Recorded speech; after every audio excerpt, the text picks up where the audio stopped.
Okay, I've got nothing. Hey, we have a slight problem here because I don't have any visuals. I have no TV, no nothing. So if I'm live, welcome to day number 3 here in the Gloria Windsurfing World Cup.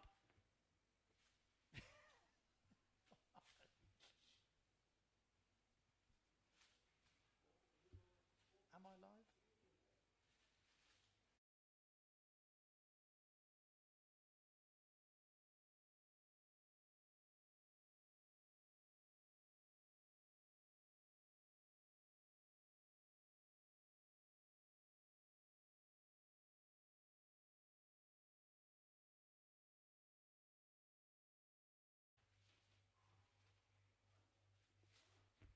Okay, so day 3 here in Gran Canaria. We are going off with, it looks like the first heat we've got.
Minuto, 1 minute, 1 minute.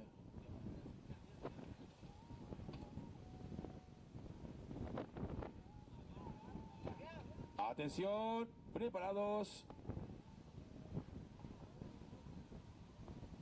3, 2, 1. Comienza esta manga. 12 minutos, 12 minutes, 12 minuten. Vamos a ver.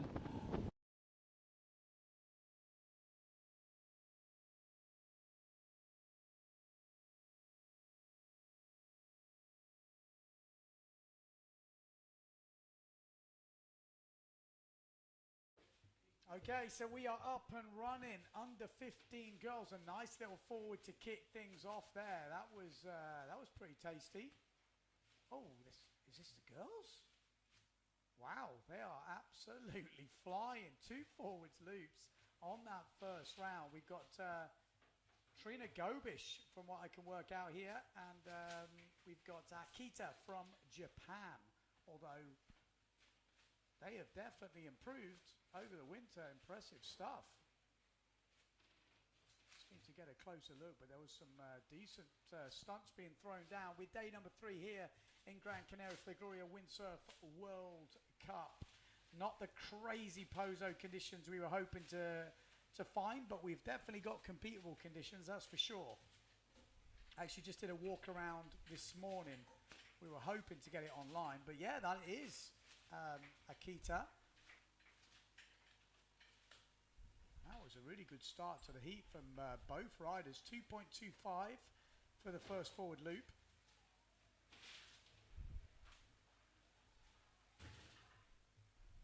Said we'll have a look.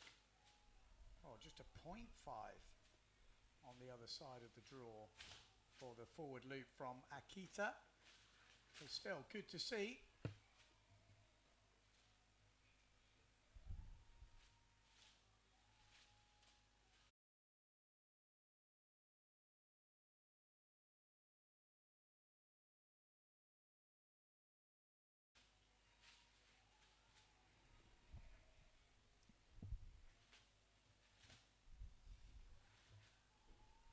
Okay, here we go. You can see Germany versus Japan at the moment. There's definitely plenty of wind. Wind is filled in now.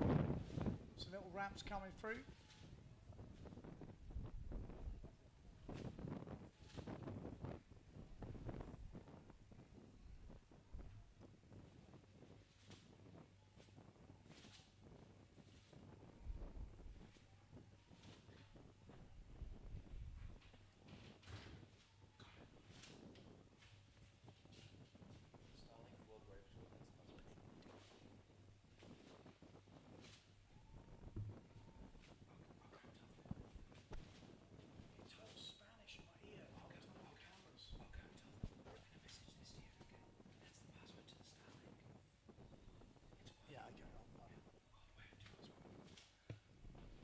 Okay, Akita and Gobish at the moment. Gobish leading up that top end. You can see just 0.5 on the waves, but a 2.25 for that first forward loop, and that has definitely done the damage. Gobish down that bottom end. You can see a nice front side turn there. Really nice from Gobish. Wow, that's gonna. That's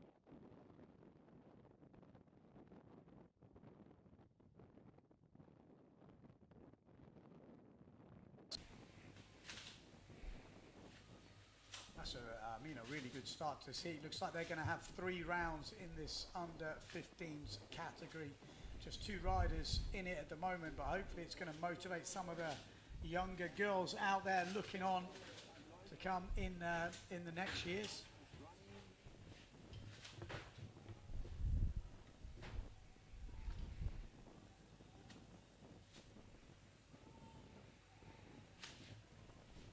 Moving up 2.25 for that last wave from Gobish.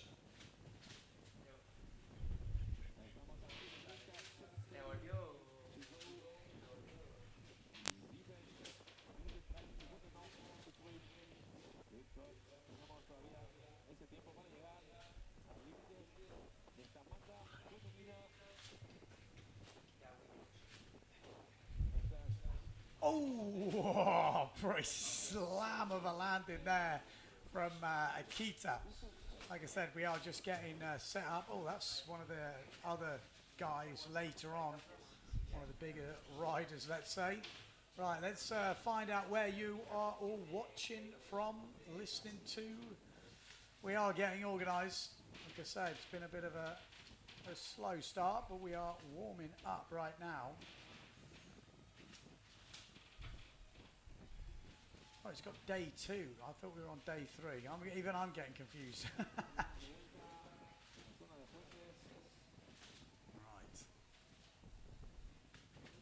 Gobish, oh, she's looking pretty powered up, isn't she? She's only a small rider, both of these under 15s. I think they've got quite a few years left in the under 15 category.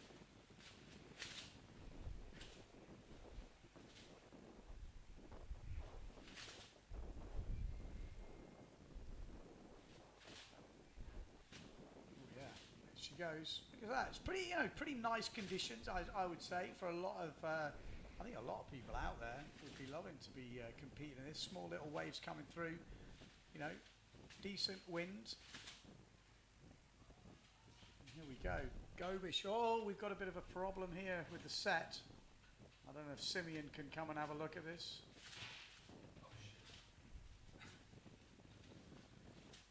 Here we go. I won't tell you guys what's going on, but if I go quiet, you'll know something is going on. Here we go. Gobish. Looking for that finishing move.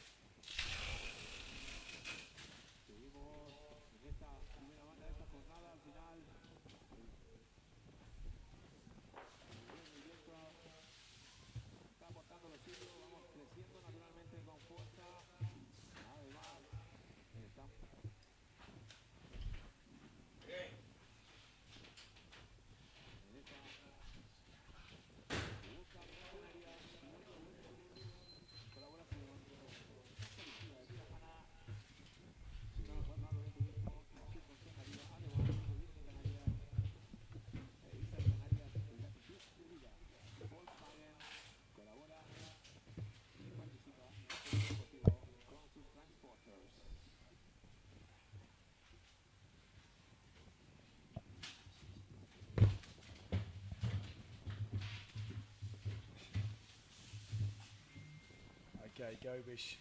I don't know if we can get the timer on the screen. I'm not quite sure if that's going to be possible. Hopefully, we can figure out how long is left in the heat. But Gobish gets some good wave rise down this bottom end. Going off the screen there, but definitely making the most of the conditions. There's a few fixes going on at the moment, but I'm sure we're going to be up to full speed pretty soon.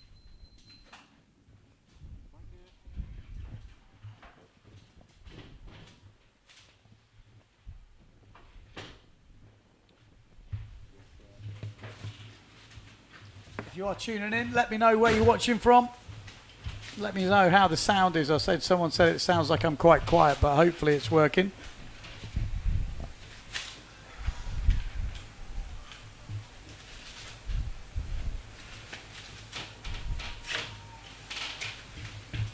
We are on with the under 15 girls. First final from these two, just two riders in this category. So head to head, they're going to have 3 head to heads, and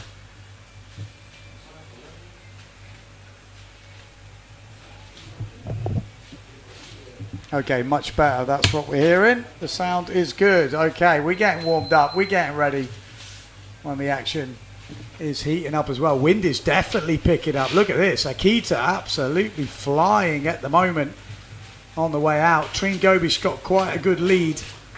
Akita will be looking to get that forward loop nailed. They look like they're on relatively big sails for the conditions because they're only small riders in this category. I wouldn't like to hazard a guess at the weight, but I'm pretty sure it's very, it's got to be in the 40 kilo range, I would guess. That is a real stab in the dark. I'm not so good at guessing weights. But it won't be very much, that's for sure.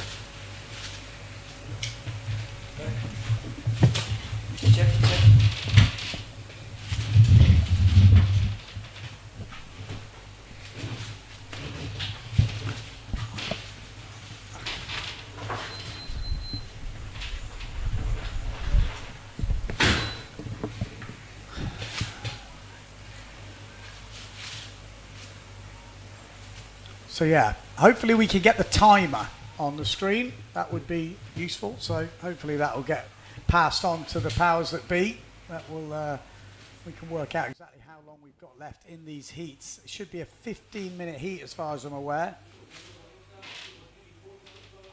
We've got live scoring from the use. Like I said, there has been a few teething problems, but we are getting there. As usual, you know, the dreaded internet problems wherever we go in the world. It's always a bit of an issue, but we should have the Starlink all firing on all cylinders now, so we should be all good. We get warmed up. We've got Thomas tuning in. Says, great to see live scoring for the youth. Yes, live scoring for the youth. Now we just need the clock on the screen and we will be good to go. As these young riders are wrapping up, I reckon, towards the end of this heat. You can go on the World Windsurf Tour site and see all the ladders and all the breakdowns of the scores. Again, it's all a bit new for me. It's my first WWT event I've done, obviously. So there is a few little bit of differences which we're just getting used to. Finding out where everything is. You know, I'm old now. It takes me a while to switch in. But good showing from both riders here. Forward loops, tabletops, good wave rides, some rocket airs chucked in as well.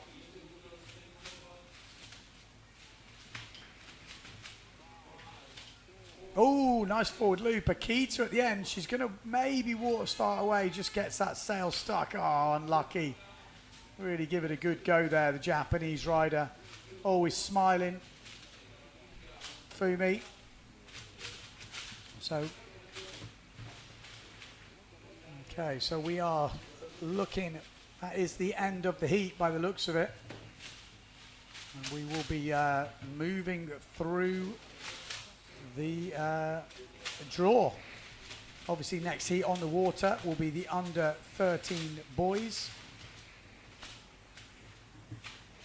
And I think the conditions are still good for that, so we'll have to wait. We've obviously seen this.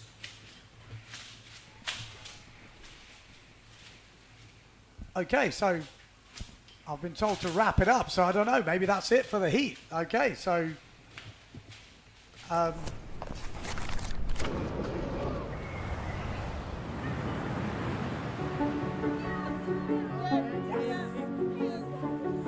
sometimes, nothing happens exactly as you planned. Destiny takes its time and changes your plans when you least expect it. Maps fade away, so you can discover paths that don't exist on paper. And getting lost is just the beginning of another new adventure. Because on this island, sometimes the best stories are the ones you never planned.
Gran Canaria, an unscripted island.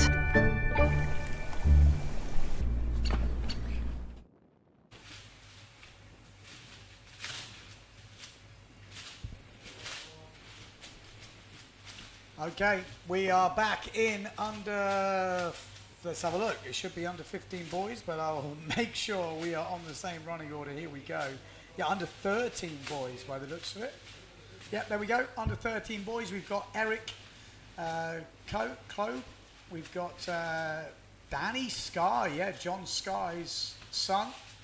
And we've got Tiva, Sasha in this one. So 3 riders. And Eric has already thrown down what looks like probably a pretty decent forward. Let's see if that's a jump. Let me have a quick look at the bracket. But that's pretty decent. It's already a big score. We've only just started the heat. That's what we have to be careful with, those adverts, that we don't miss the beginning of the heat, because we know in the pro men, pro women, those beginning seconds of the heat are absolutely vital. It looks like the young fellas are looking at what's happening in the pros, and they're doing the same thing, you know, kicking off straight in with the big moves. Here he is. This is Eric Gonzalez. What's he got for us? Like I said, he's one of the 3 brothers, the youngest, I think 10 years old. Oh, going for the backy. So he's already nailed a pretty decent forward by the looks of it. And now going for the backy. Definitely going to be one to watch in the future.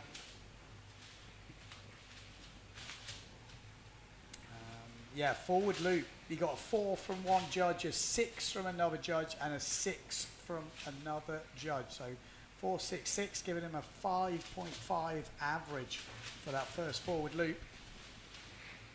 And then we've got the Guadalupian, Tava. I like his tacks. He's got like a unique style on his tacks. I like it. I'm gonna have to have another look at that on the next run out. But Eric is definitely the man to beat in this category. Danny Sky, like I said, we are seeing Danny Sky Alonso, obviously John Sky, married to Naira Alonso. Both of them were competing on the tour in the time. Their eyes met at a PWA event a long time ago, and obviously Danny is one of the results of that. So good. This is Tiva down the bottom ends. Oh, lovely. Oh, you can see he's from Guadalupe, got that hell top turn on him, and Eric also having a good one. He was already in the wetsuit nice and early, Eric. Keen bean. Really good to see these young fellas and the girls coming through. You know, these are the future of the sport, and they are, you know, we've seen it with Marino Gill, Liam Dunkerbeck, we talked about it before, you know, going on to, you know, well, Marino winning events and being right up there, and Dunkerbeck obviously throwing down some epic results now, and just being like some of the top guys in the world. And they all came through this kind of youth championships program, motivational. Liam was definitely one of the first ones. You know, we saw Moritz Malk, Alessio Stilwich, Philip Costa, you know, from back in the day as well. You know, all those guys are still regulars now on tour. Oh, look at that big rocket down the bottom end. So I'm not sure I see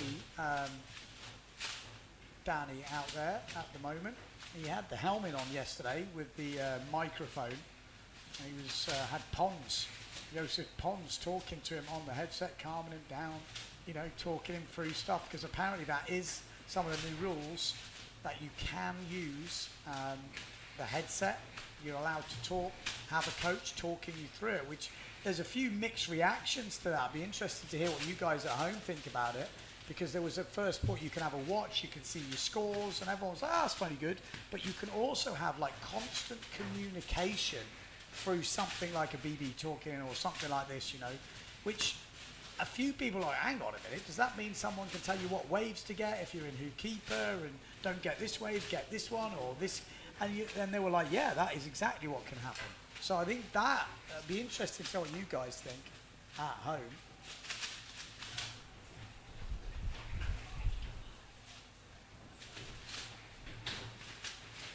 So Eric, smashing it at the moment. 5.5 for his first jump, and got a 5.25 for his second wave. Pretty impressive stuff. Solid score at the moment. Look at, there's that tack again. Stylish from the young fella. And this looks like someone else down that bottom end. This is Tiva.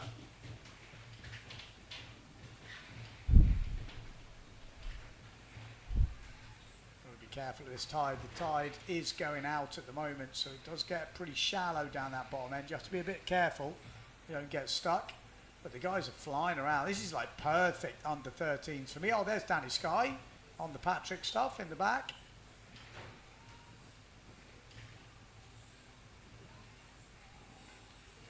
In his first ever windsurfing competition. John was saying he hasn't, you know, he's not one of the real early stars. You see some of these pros like the Swifts and, you know, Class Voggett, you know, these guys have been doing stuff since they were super tiny. But, you know, most kids probably don't get into it till they start to get, you know, into double figures, I would say. And when you start to get a bit stronger, so he said Danny's starting to take a bit more of an interest as he's got a bit older now. Which, interestingly, Liam Dunkerbeck was one of them. You know, he was a surfer really early on, and then it wasn't until he was a bit older where he started to get into his windsurfing. When I say older, I mean I'm talking still very young. But you've got Eric here, who's at 10 years old, throwing down, you know, forward loops, going for back loops at 10. Crazy. It's crazy.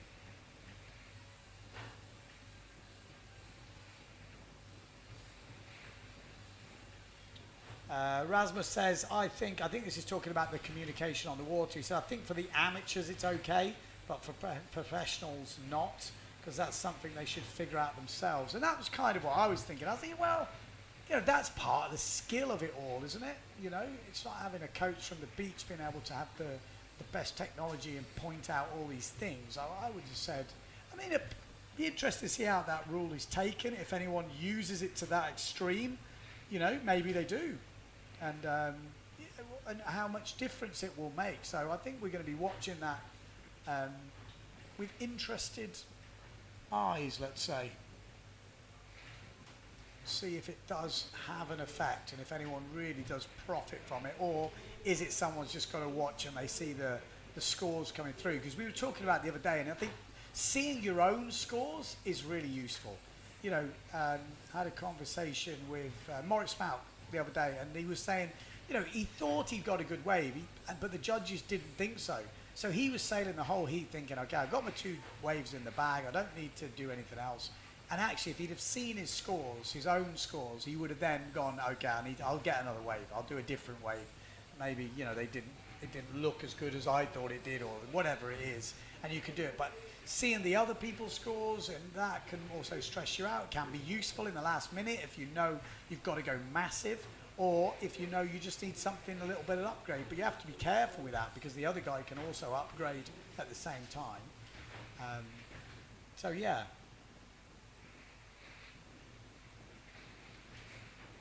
Windsurf 888.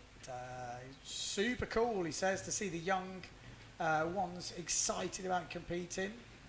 Go send it. Yeah, I mean, these guys are absolutely great to see this, isn't it? Tiva from Guadeloupe, we were saying that there's been a good contingent of young riders coming out of Guadeloupe, which, yeah, it's always good to see, and you can see who's motivated that. You just have to look at, you know, the top riders we've got, Antoine Martin, Kimiju Ban, they were doing some youth competitions over there, and I think those guys were definitely heavily involved with that. And, you know, you just go to show you're going to see young kids getting inspired by that, seeing what they're doing on the world tour, seeing the videos, and wanting a bit of it, you know, wanting a piece of the action, which is was pretty cool to see.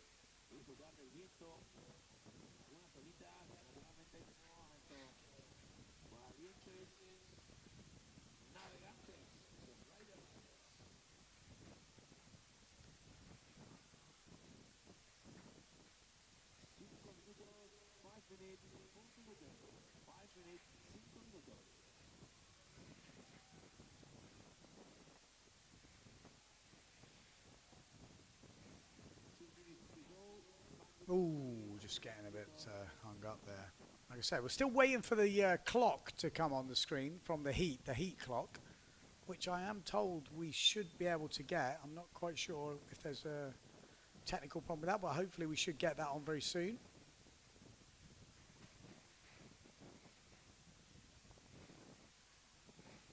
There we go, that is Pozo. You know, kind of a small day at Pozo. We've got some wind around, and you do get quite a few days like this. So if you're thinking maybe Pozo's too extreme for you, it's probably not. you know, it is, you know, on the very extreme days, there's a lot of the days that you see on the videos, because those are the crazy days. But there is a lot of days which are really manageable. And if you're learning moves, you want to get some consistency. And we just had 1 minute.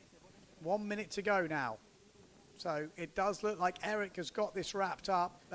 Tava in second place, and then looks like Danny in third. I can't see a lot happening in this last minute.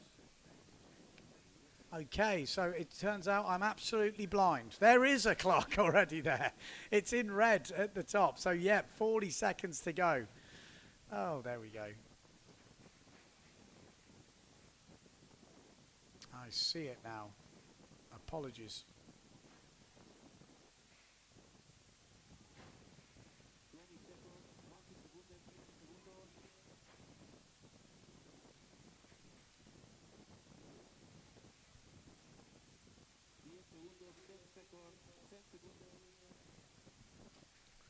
Okay, so 10 seconds to go.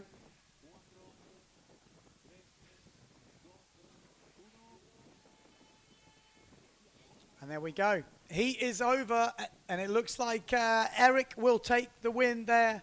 We got Tava in second place, Danny Sky in third, and that was the first round of the under-13 boys. And Eric is going to be a tough one to beat. But yeah, that is it for the under-13 boys. But I think an action-packed heat.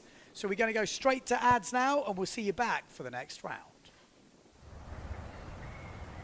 Hay una isla donde a veces las mejores historias son las que nunca planeaste.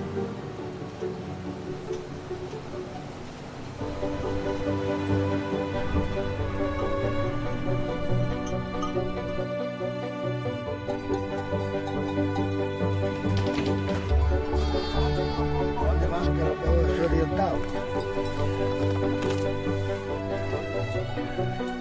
Este es un regalo para ti. Este lo tiene la flor.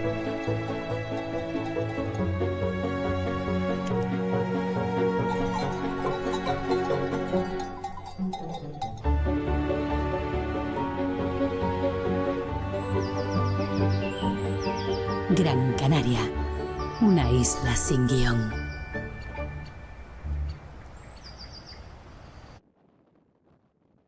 Back up, here we go, back in for some action. Look at that, some nice little waves coming in.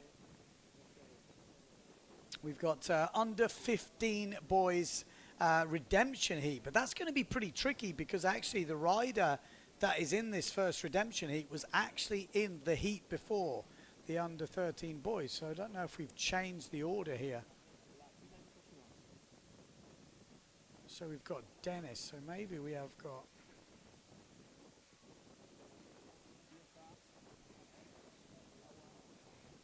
Okay, so I don't know if the order is the same because this is under 15 boys. Ah, so maybe they're doing a single elimination. There is no redemption round. Okay. Okay, well that makes sense. So no redemption heats. Because of the forecast, I'm guessing they're just going straight to the final. So apologies for that. Like I said, I'm just trying to work it out. There's a result from the last round officially. Eric, 11.87 with a 550 forward loop, a 525 forward loop, and a 525 wave, and then it looked like a tabletop 1.12. Tiva in second place, 1 point jump, 3.75 wave ride, that first wave ride, really good crack, and then Danny Sky in third place. So that was the first final result we had in that under 13 boys category.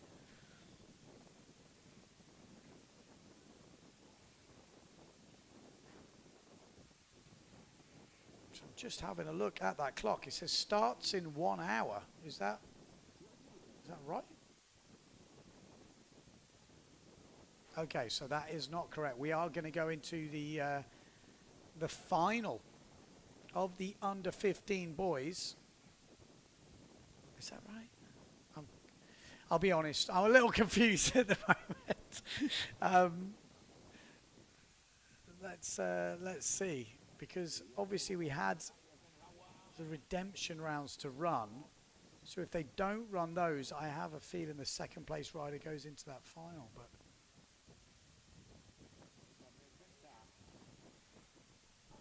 well, as soon as I know, I will let you know. But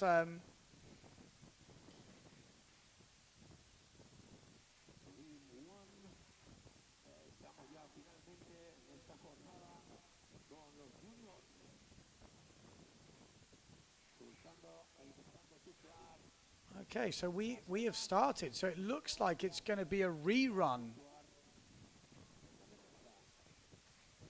A rerun of the same heat as we just saw before. Eric, Danny Sky, and Tiva.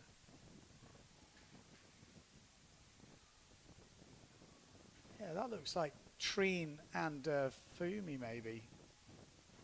I think this is under 13 girls if there's two riders out there, but we'll have to hopefully get some confirmation of this. Now this looks like Treen Gobish.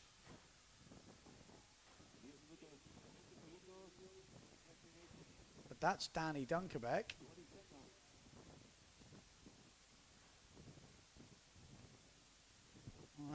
Well, I'll be honest, until someone tells me, I don't know.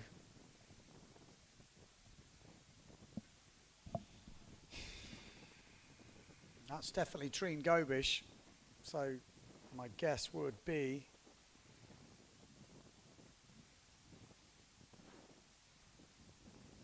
yeah, I'm going to go with we're going under 13s girls.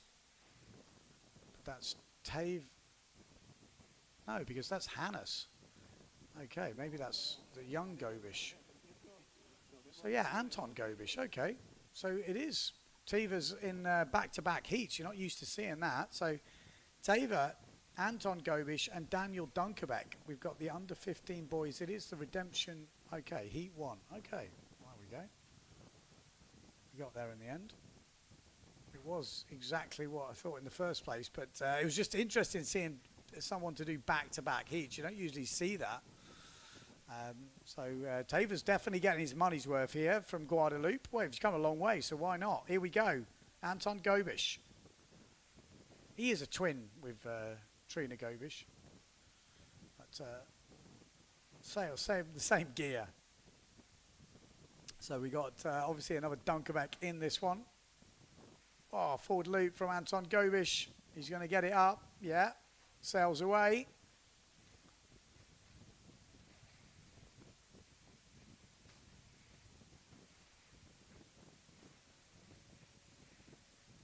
A little bit of height on that one from Teva.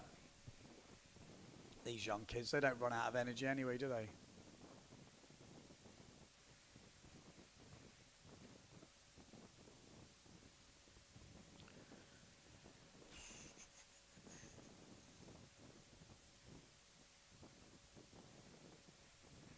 There we go. That's Daniel Dunkerbeck at that top end. So I've seen him more on the water in the last couple of years.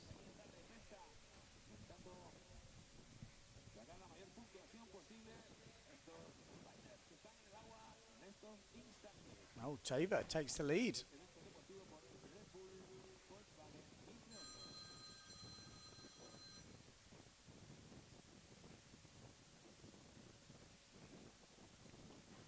Who's your money on to take this? Obviously, the winner of this will go into the final with Elias Antolin and Dennis Gonzalez already there, waiting for them.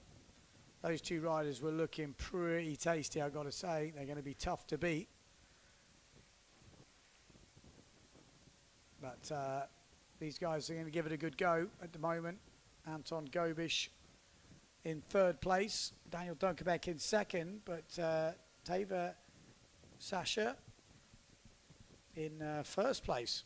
Still a little bit of time to go. Let's have a look. Have we got the times? No, there's no time on this one. Yeah, Anton Gobish now goes into the lead.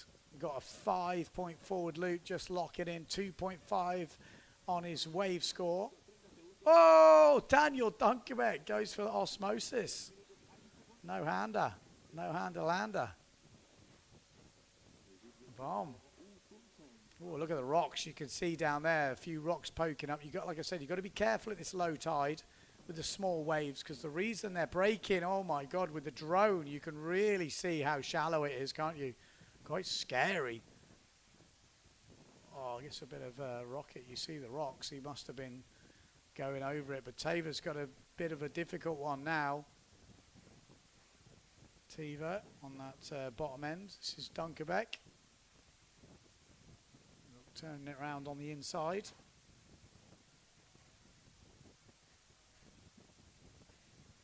Oi! I just saw a replay of that Daniel Dunkerbeck no-hander crash.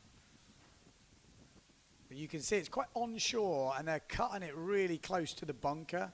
So that's just how you have to sail it when it's kind of like this. And it means it's... like I said, it just means it's very small when they're really close to the rocks like that.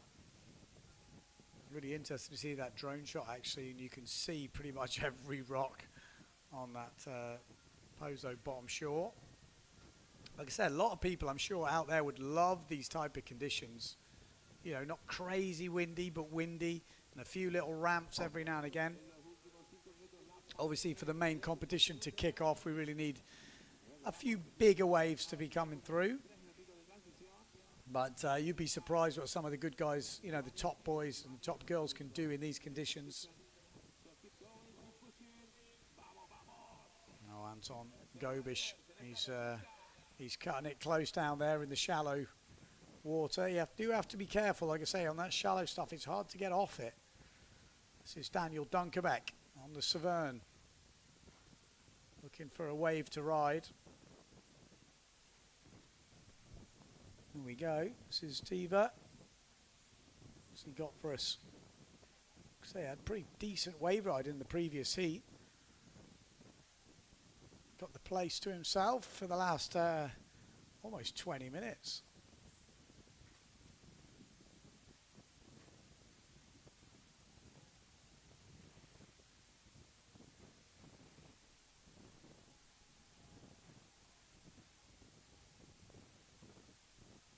But good to see the young girls and boys ripping it up. Like I said, so far we've seen under 13s, under 15s.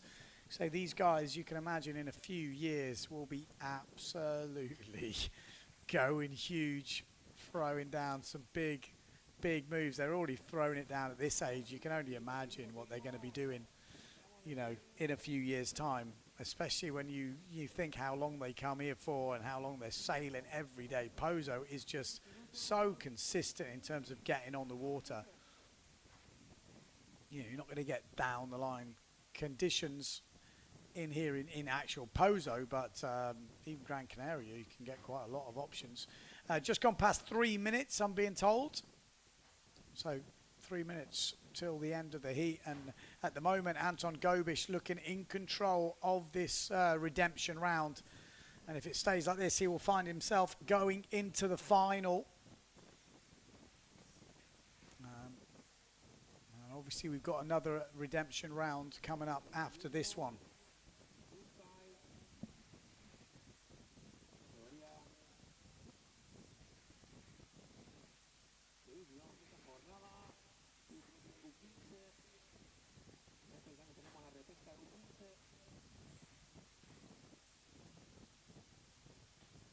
See any changes here? What can we see?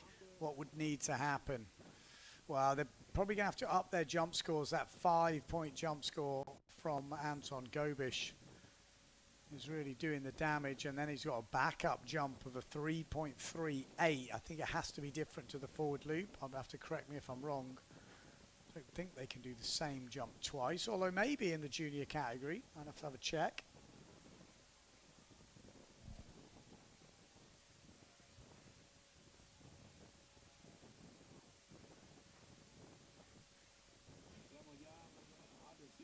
Oh, there we go, trying to throw up the table, getting a bit of a heaven kick.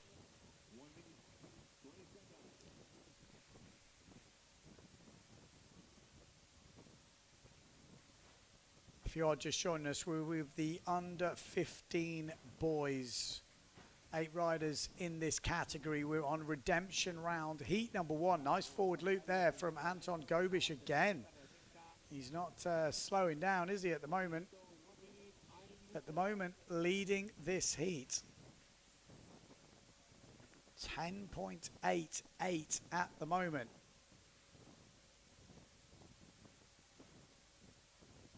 Daniel Dunkerbeck in second place and Tiva Sasha in third.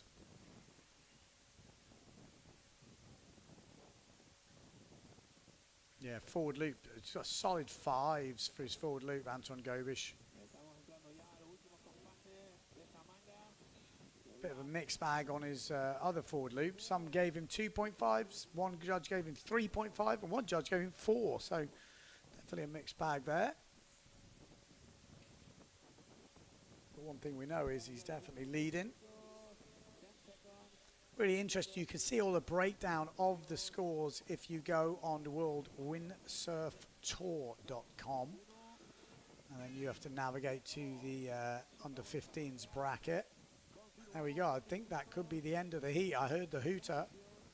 So that could be the end of the heat. And it looks like Anton Gobish will take the win. Daniel Dunkerbeck in second place. And then Tiva Sasha in third place. Right, let's take a commercial break. We'll be right back with the next redemption round. La KS3 Lithium es tan ligera que se convierte en una extensión de ti. Descubres una nueva forma de sentir la ola. Y ahí es cuando nace tu surfing más creativo.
I really love the Dragon because it has a great maneuverability, power and wind range.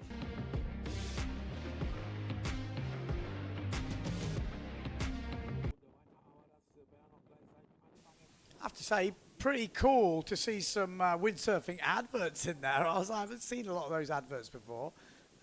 Pretty cool. I like it. I like it.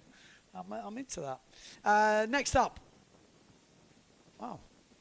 Oh, man, I'm not very good at this. So it looks like we got under 15 girls next. I thought we were going to the other redemption round. Okay, so Trina Gobish, it looks like, is up next, and Fumi Akita. We got the second run of this final in the under 15 girls. So we'll have to see how the conditions fare. I really thought it was the redemption round heat number 2, which had George. Okay, that is the hooter.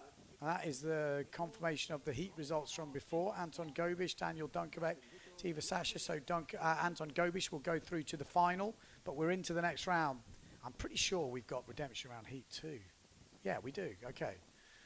Okay, so we do have a redemption round heat 2. George Papadas from Greece. We've got Gaspar Cascon from Austria, and then Eric Gonzalez from Spain. We've seen a bit of Eric already, and he's definitely been throwing down the moves. He's on the blue and orange. This is George, I think, from Greece. probably not going to do too much on this way in. Well, jumps are going to be getting thrown down. Oh, okay, it looks like they've already done their jump runs. Oh no, little heaven kick there from Gaspar on the outside on the duotone.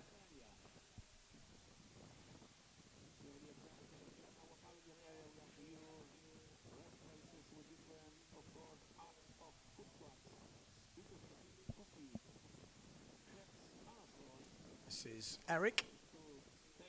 Okay, George on his jump run. What's he got for us? Papadas. What's he going to throw down? He does look a bit bigger than the other guys in this heat. Wow, there we go. Oh, that was nearly a perfect plane in forward, but just landed a little bit on the nose. So it looks like Eric's got a pretty big challenge here. I think he's only 10 years old, Eric, and he's in the under 15s category, so he's got a few more years left in this category. His brother Dennis is already in the final, but Eric will want to meet him there, and there's the forward loop from Eric, a little bit wetter than his last heat. And from what that first jump from George gave us a little glimpse into what he's got to offer. Maybe we might be seeing a plane in forward from George Papadas from Greece. This is Gaspar. So 3 riders in this at the moment. Gaspar leading. The 1 point jump. No, Eric's leading. Getting that 4.25 for that forward. No, 3.25 for the forward loop. And a 1 for his first wave, I'm guessing. Both together adding up to 4.25. Yeah, Eric's had a rocket air and a forward loop. What we're seeing. Keep your eye on that Severn sail from George Papadas. At the moment, he's in last place, but like I said, that looked good technique, and he looks a bigger fella, so maybe he can produce. He's got a bit more strength than some of the younger, lighter riders. He's going to be able to generate a bit more pop, but don't count this guy out yet. 10 years old, but he'll be pushing him hard. Able to flow on the wave rides as well, Eric. He's been using a 2.2 recently in the windy stuff. This is probably more like a 3 meter or something like that. 2.8. Well, I actually don't know. I should find out.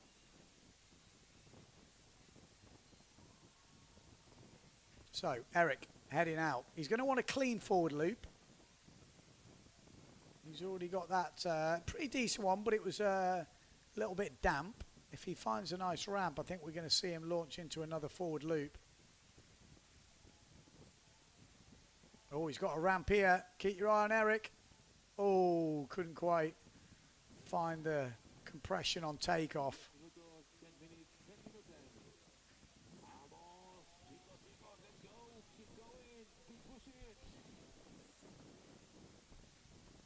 This is George Papadas. Oh, just goes down on the inside. So, you know, he's a bit bigger than the other riders, and maybe that counts against him on that inside stuff where it's light.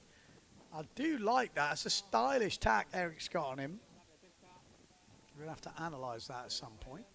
I think he keeps his hand. He gets his hand to the other side of the boom really early. Quite interesting. I like examining these things. So, George on the inside.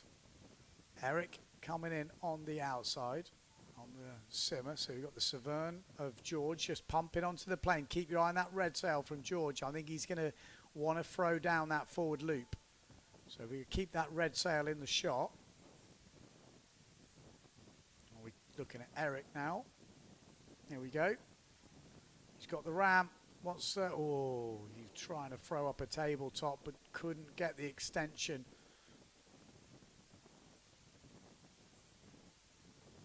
So at the moment, still Eric leading. George in second, Gaspar in third place. The winner goes through to the under-15s final. We're here on day number 3 of the Gran Canaria Gloria Windsurf World Cup. Pozo Beach. Not the crazy scenes we're used to seeing here in Pozo, but we're hopefully going to get that south swell, or we're going to see some bit more action towards the end of the week where the wind picks up a little bit. But we're just trickling through the heats at the moment, and we've got some great conditions, I think, for this under 15s, under 13s categories. The guys get to show us what they can do. They get the whole place to themselves. Like I said, I like that tack. I'm into it. I'm into it.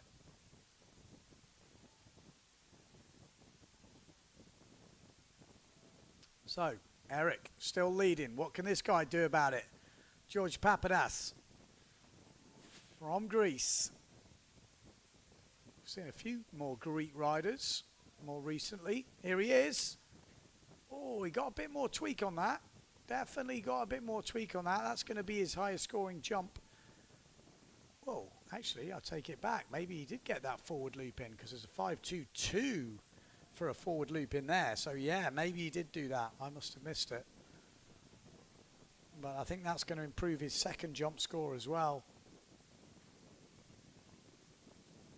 But he still doesn't take the lead. Needs a wave ride. Eric still in the lead. 5 minutes to go. Now we've got the clock running. 5 minutes to go on the clock.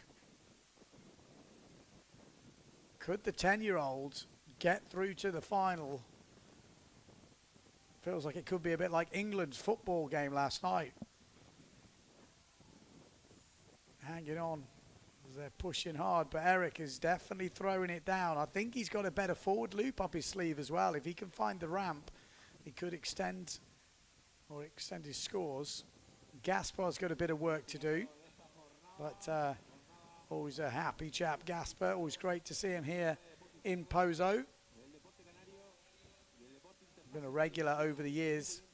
George Papadas down that bottom end on the red Severn, just pumping down. This is Gaspar. Oh, he looks like he means business. What you got for us, Gaspar? He knows the drone's there. He goes for the forward loop. Oh, I couldn't quite get it. I like it, though. He could feel the drone was watching. He wanted to, you know, throw down something for the crowds. Here we go. George Papadas heading out to the bunker. Is he going to find some opportunity out here? He's hoping. 3 minutes 44 on the clock. He needs a wave ride, really. Got some good jumps. And meanwhile, Eric, I was about to say, he's racking up some waves on the inside, but just dropping off the back of that one. George might have just moved. Well, I'm getting different scores on the website. That's interesting. To what's on the live stream. Okay. Going to have to see what's happened. Maybe it updates a bit slower. We're getting straight linking on the live stream.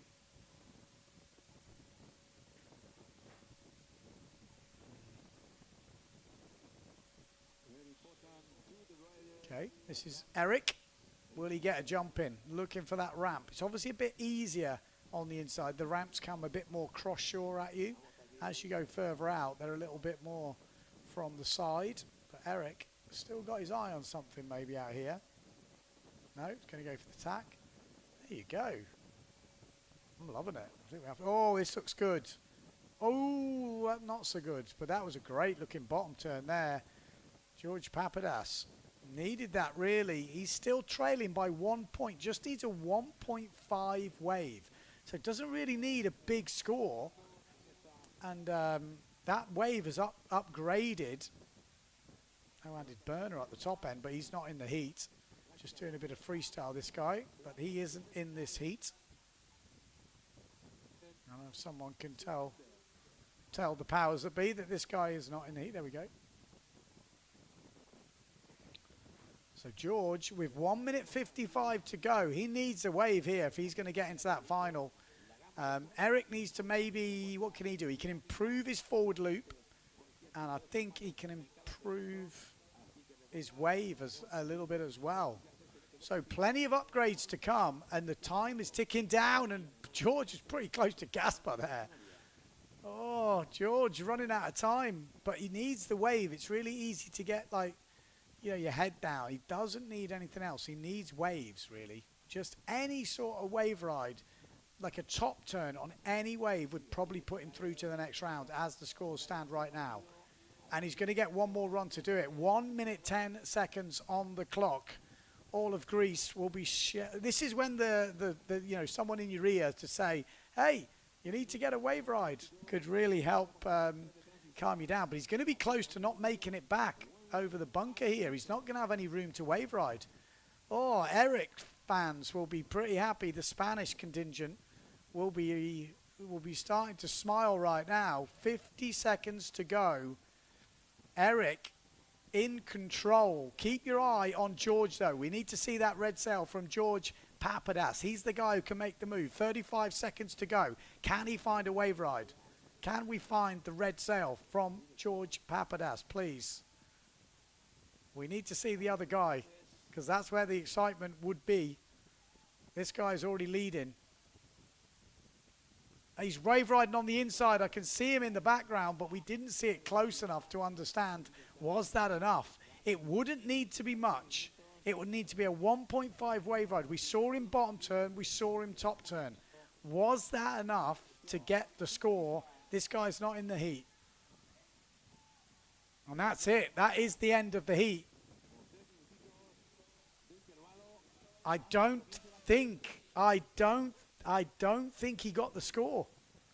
I don't think he got the score. It looks like Eric Gonzalez will have to come back and check after the ads to see if he made it. But it looks to me like 10-year-old Eric Gonzalez might have made the final.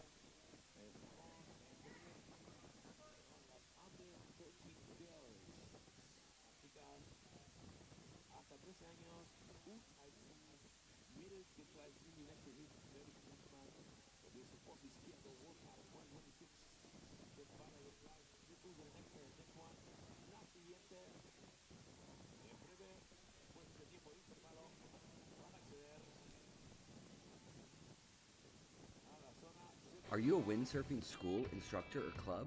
Well, it's never been easier to promote your business and start a WWT one-star event, joining thousands already participating in the global 5-star pyramid.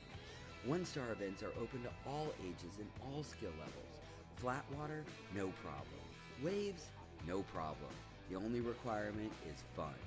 Head to worldwindsurftour.com today for easy steps to sign up. Bring them to the water and let them play.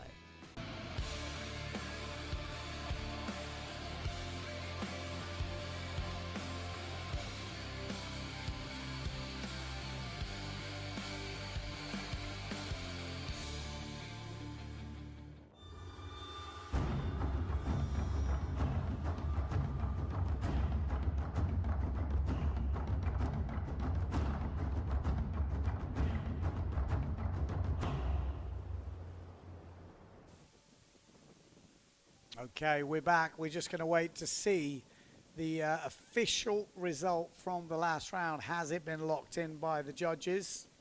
Let's see what they're telling us. Hopefully we'll get an official. Oh, so to me it looks like George Papadas has gone through, but that was a different score to what we were seeing on the screens. Interesting. I'm going to wait for the official, because I'm getting different scores on the website to what I'm seeing on the TV screen on the live stream. So we'll have to wait for official. Yeah, see that now I'm confused now. On the website it's got George through. On the screens we're seeing, we see Eric wins. So Eric should be in the final. Let's I'm sure there's somebody working on that, but George in second place. That last wave ride was not enough, and Gaspar in third. So congratulations, 10-year-old Eric Gonzalez. Wow, impressive stuff. Impressive stuff. All right, let's go back to the schedule. Next on the schedule, we've got run 2 from the final, from the under-15 girls. Trine Gobish going against Fumi Akita.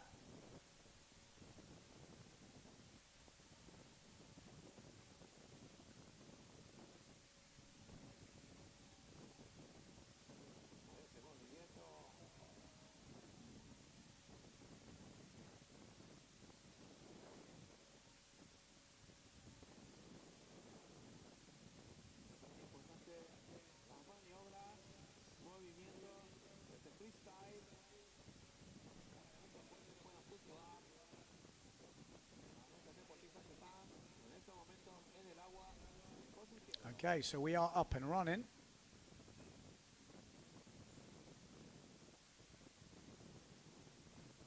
Already got a 2-point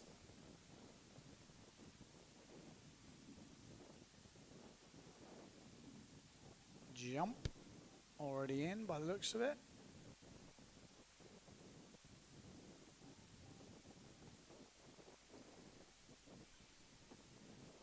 Yeah, I think I'm going to concentrate on what we've got on this stream, but let me know in the comments where you're watching from, who you're cheering for. It's great to have live scoring for the juniors. You know, you get those exciting runs towards the end when you've got the live scoring, so pretty cool to see. Well, Fumi just getting a nice little wave ride on the inside. Oh, a little backside turn as well. Nice. Challenging.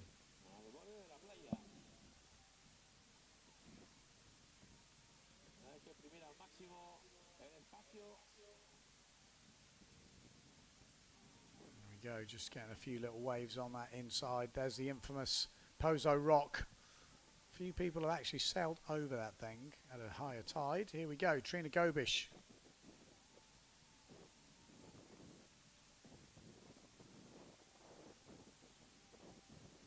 Here we go, Trina Gobish on the duotone. Duotone. Oh, let's stay with Gobish. She's full power.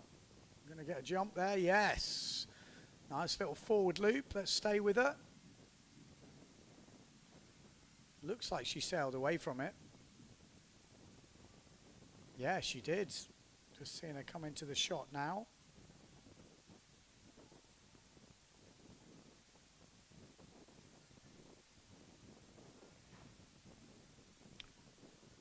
We've got Dennis, says greetings from Greece. So Greece are tuning in. No doubt they were cheering for George. Oh, we have to, like I said, I saw on the TV that Eric went through. On the website, it had George going through. So I'm pretty sure it's Eric. But we'll have to keep you updated with that.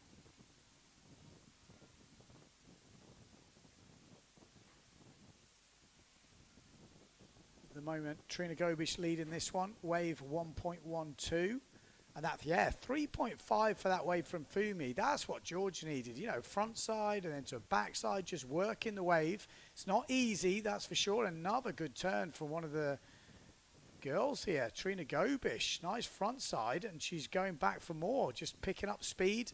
She's going to hopefully get another one. As you get to the inside, it does go a bit lighter. The wave comes more cross-shore, so it's easier to ride, but the wind gets lighter, so it's obviously more tricky. But I think she's worked that pretty well.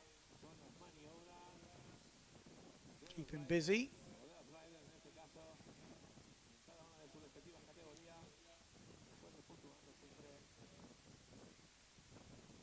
Had a shock. I spoke to Sol de Greek the other day.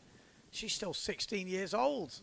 It's like, I'm sure she's been 16 for like years now. But, I mean, pretty incredible. 16 years old, she's throwing down what she's been throwing down. Won her first event already. Absolute talent. And she's pretty tall. I saw an extra Sarah Keita the other day. She's pretty, both similar sizes. Interesting if she ever decided to do slalom. Also, I don't know if you've seen my walk around I did earlier. I spoke to Marino Gill. Put a GPS on him on the Water Speed app last year. He was going over 30 knots here in Pozo. I put it on the other day. I think I was going 26. That's crazy. Over 30 on a waveboard when it was like, you know, jumping weather. That's no wonder he goes so big.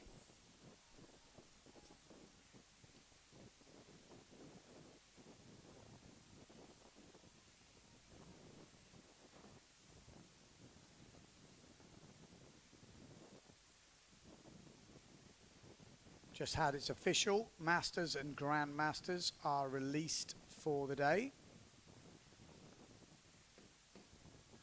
The old boys need waves, what can we say? Trina Gobish, 4.25. If Fumi can get that forward loop, oh, she's got to go. We really wanted to get to 1-1 here, make for an exciting third round. Not the cleanest forward loop, but she's going to score points. That's for sure. Really needs to just find that forward loop. She's really improved in the last year. I think she might have been having some tips from Takuma Sugi, I heard. But at the moment, it's advantage Trina Gobish. But if Fumi can find that forward loop, she is going to definitely challenge. There's Trina Gobish. What's she got? Could she up her forward loop? This is Fumi.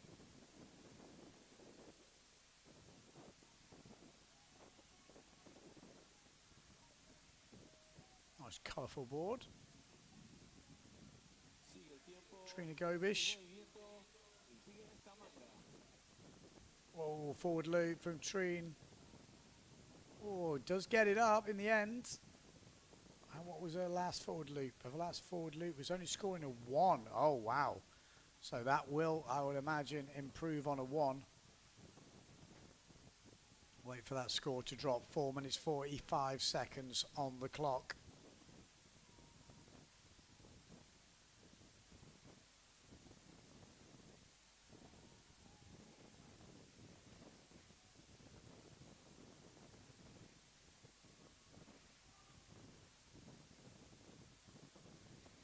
Jump 3.25 extends the lead.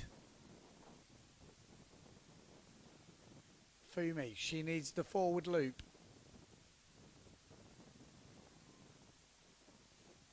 Come on, Fumi.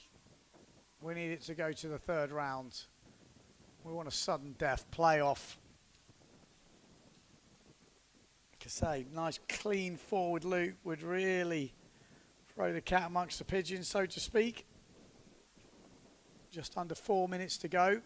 Oh, just throws up the tail here. Oh, she's got a little ramp here. Come on, Fumi. Let's see it. That's the one. That's the one. Oh, gonna get it. But just couldn't quite get the lift. Needs to extend that rig. But still got rounds. I mean, like I said, it's a marked improvement on last year. So really good to see her improving. But I think she's going to need more from that if she wants to take the lead. Oh, it's close. Yeah, it is close. She's half a point off. Getting 0.88 for that forward loop, from what I can see there.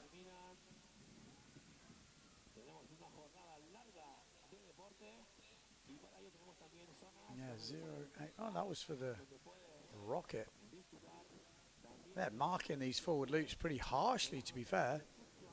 They want to see clean ones by the looks of it, but still plenty of time to go. 2 minutes 50 on the clock. Trine Gobish heading out. Oh, that's good. That was good height from Trine. Oh, just got it a little bit stuck. She's going to get that next wave on the head as well. So now we're going back to Fumi Akita on the inside, because she's going to have her jump run and she wants that forward loop. If she can get a clean forward loop, she could take the win here. 2 minutes 20 on the clock. You'd probably say the top seed is Trina Gobish, but Fumi could take this with a good forward loop. There she is. Now she's on a jump run. Come on, let's see it. Let's see it. Let's take it to sudden death. 2 minutes on the clock. Fumi Akita from Japan. Oh, she's got a ramp. It's looking much better. It's good. I'd say that's the best forward loop we've seen in this heat so far. Could that be the difference maker? For me, that puts her in the lead. We'll have to wait to see what the judges score it. 1 minute 40 on the clock. Are we going to see a last minute change of lead? And we do. Look at that. Judges are just locking in scores at the moment. Comes in at a 1.57. Not throwing massive points at it, but it is enough to take the lead. Fumi Akita from Japan is now leading this under-15s girls second round final. Kind of round 2. They've had one round already, which Trina Gobish won, and this is the second round. There's going to be 3 rounds, so this will take it to the sudden death playoff. winner of the next round, if it stays like this, will be the winner. So still got 1 minute to go. Trina Gobish can still get back in this. That wave score, that 3.5 is the one that's done the damage. That was the big kind of move of this heat. And then she's backed it up with quite a nice looking forward. But Trine Gobish, we know she can go big on the forwards. Keep your eye on Trine Gobish. She's leaving the beach now on her jump run. I'd keep your eye on the other rider. It's a wave ride. Nice front side from Fumi. But if Trine gets that big clean forward loop, things could change. 25 seconds on the clock. Trine Gobish. Could she get back in the lead? What does she need? She doesn't need much. She needs a 2-point forward loop. No, she's not going to get it. It's all over.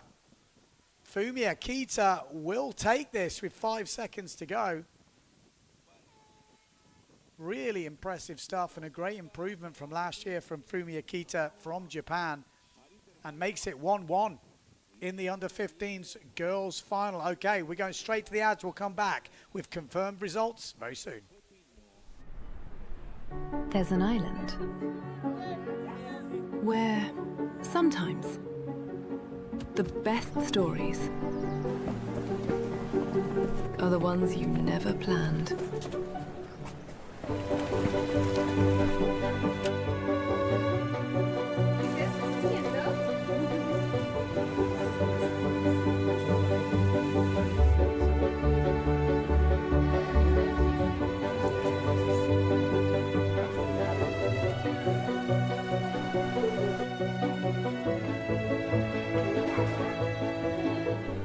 Gran Canaria, an unscripted island.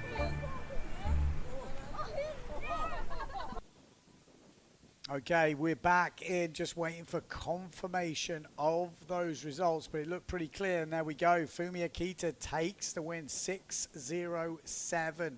That 3.5 wave ride doing the damage, and then coming in with a 1.57 on that forward loop. I think that's a bit harsh, because I think it was pretty decent rotation on that. Trine Gobish takes second place. It's 1-1 in the under-15s girls event right now. There's going to be one more round for them, so winner takes all. Next up, by the looks of it, we've got the final heat from the boys. Okay, is that right?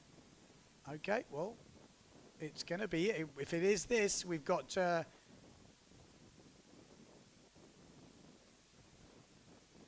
so this says George Papadas, which contradicts what we saw the winner of the last heat. So I'm a little bit hesitant. I'll wait till we see who we have on the water. Hopefully this is right, but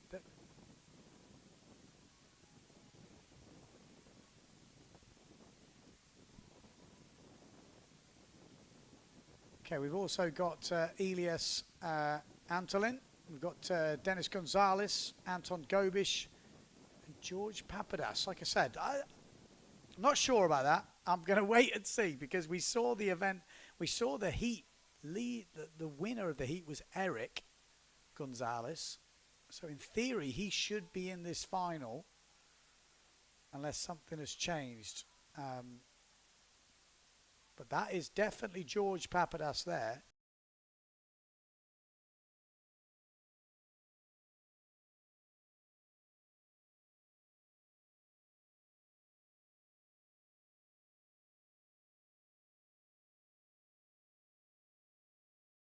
When we see he's out there, I have a feeling. I've also got on the schedule, I don't mean to confuse things, but I've got like under 13s boys as well. That's what I have next, but the TV's telling me something else. So yeah, but we have got under 13 boys. Okay, so I don't know who's putting the graphics on, but we need to work that out, because it's getting very confusing at the moment. So this is what we've got now. We've got under 13 boys, Eric Gonzalez. We've got Danny Sky, Alonso, Antiva, Sasha. Now we have, decent forward loop from Eric, although not quite getting the landing as he would have liked. We have already seen one run of this. This is Heat 1 though. I guess these guys were in run 2.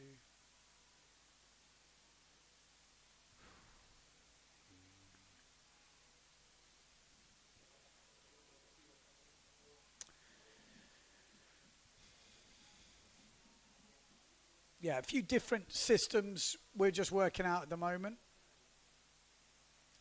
I'm sure it will get all ironed out as we go through this event. But Eric Gonzalez in this. We got Tiva Sasha and Danny Sky. Like I said, we have seen these guys before, so I don't think this is the run one, but team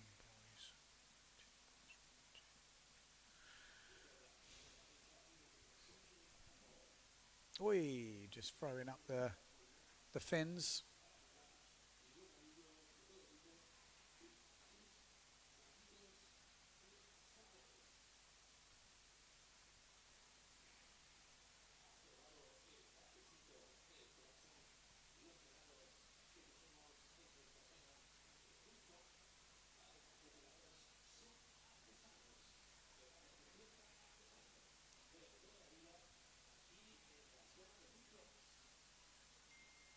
Go. This is Eric on this inside.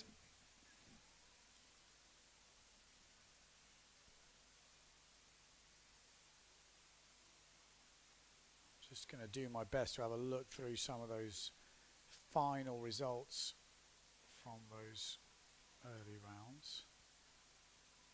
But, like I say, we do have a few new systems in place right now. Sure, a few things getting ironed out. Right, let's have a look. Bracket.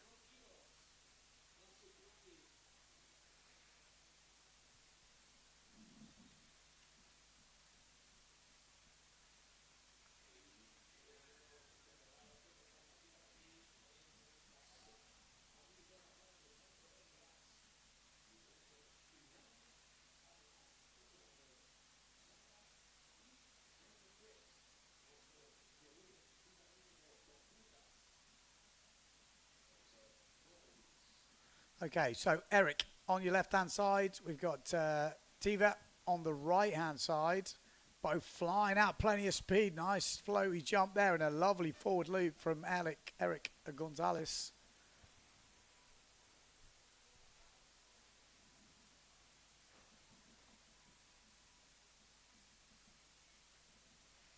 He's definitely getting his water time in today, Eric, isn't he? He seems to be in every category. He's only 10 years old.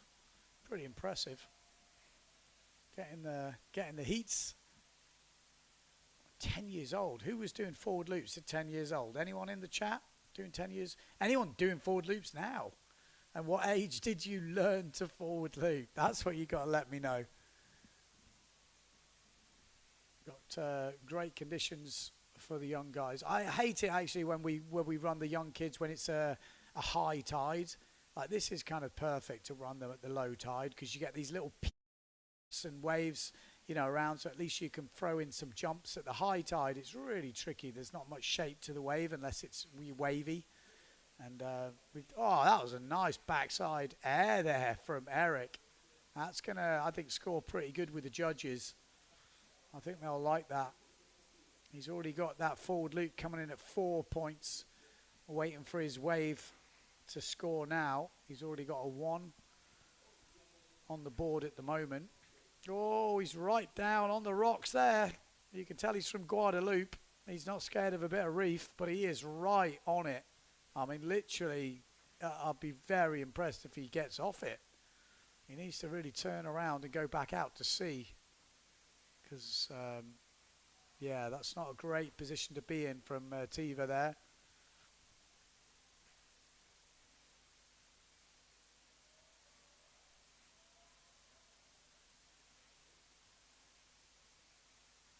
Eric, what's he got for us?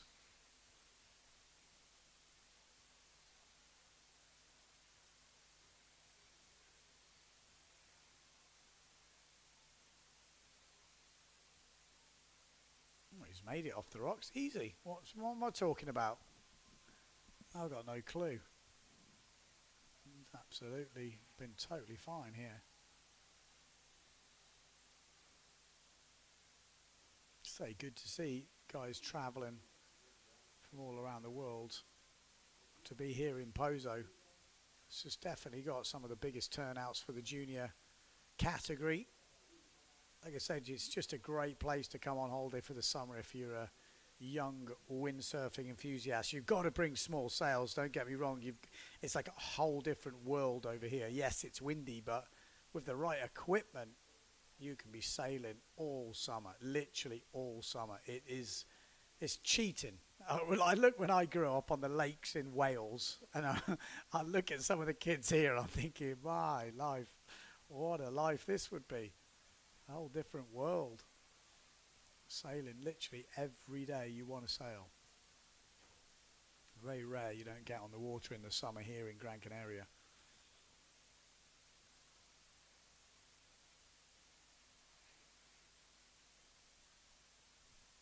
Chop up down the bottom. Eric leading this one. Got 5 minutes to go on the clock. And then hopefully we can clear up that final. Because if it is that Eric's in the final, he'll have to do back-to-back heats as well. So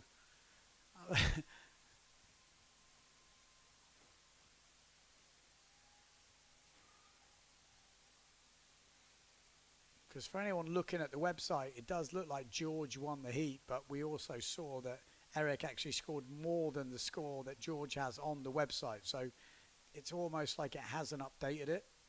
So I'm pretty sure that's not correct. So in case you're wondering what I was talking about before, but we'll hopefully get confirmation of that.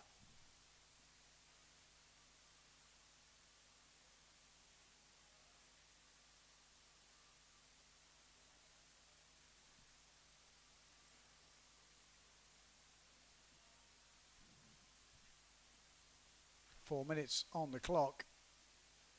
Eric leading once again.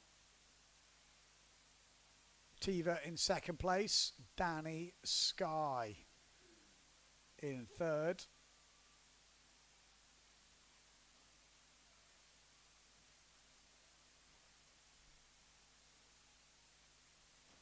There's Danny Sky on the Patrick. Like I said, this might be the... Ooh, took a nasty catapult there. I was about to say this could be the event that really motivates him. You know, young kids motivate other young kids. I'm sure there's some dads out there that's realised that over the years. You know, oh, how's that for a turn? Eric just skating it around.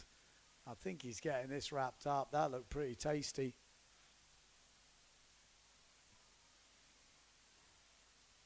Tiva as well, giving a good account of himself from Guadalupe. Nice backside sort of turn into front side. Wow. Just dropping off the back. Haven't got much information actually on Tiva, but looks a young fella. This is the under 13 boys, so 12 and under. Eric, 10 years old.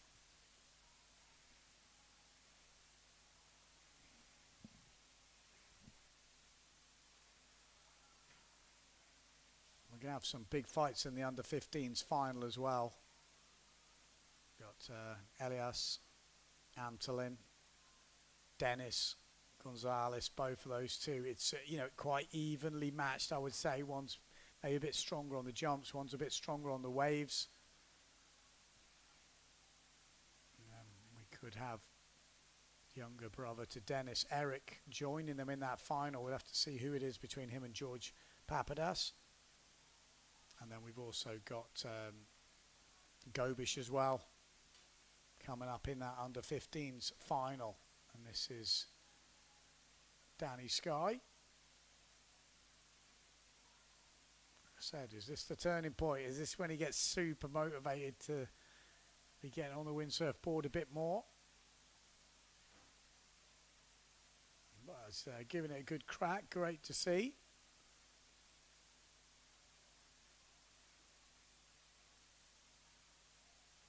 This Eric heading out. He's got a ramp at the back. Keep your eye on the orange helmet. There's a few little waves coming through. We're going to see someone launch here. There we go. Goes for the backy. Oh, I don't quite get round.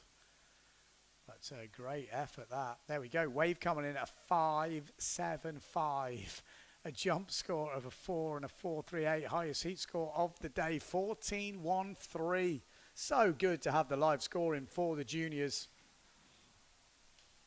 Really makes a difference. Understanding exactly what is going on.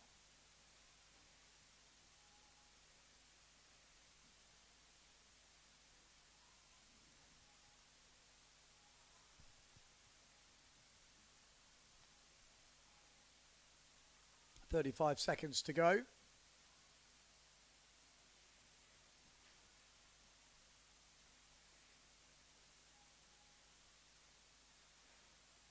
There's that backside hit there from Eric. He's looked like he's getting this wrapped up. He's already won one of these, and I kind of imagine that could be it. Taking the win.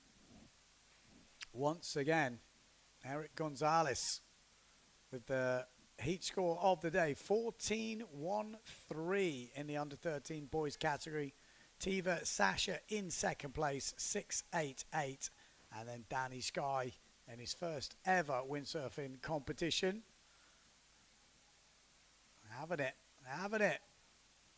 Nice to see, nice to see. Okay, so it does look like George Papadas is on that final. Okay, so that's it. We're going to go, we'll come back with the official results, but we're going to take a ad break now, and we're going to be back for more.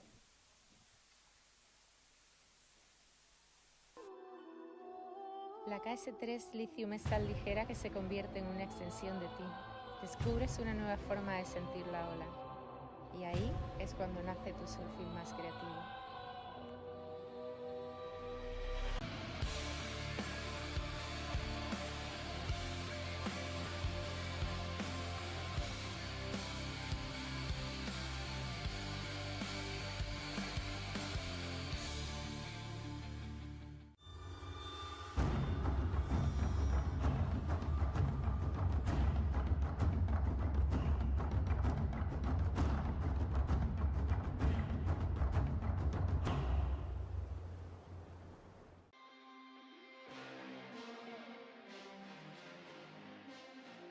I really love the Dragon because it has a great maneuverability, power and wind range.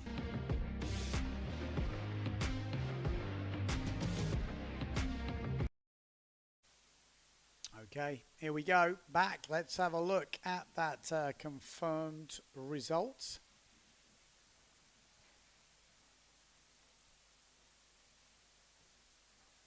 Okay, so we should get it pretty soon. But I mean, it was a, yeah, there we go. 14-1-3 for Eric Gonzalez. Comfortable winner in the end with the highest heat score. Tiva Sasha at second place, 6-8-8, and then Danny Sky in third. Good showing from the boys. I'll make that 2-0.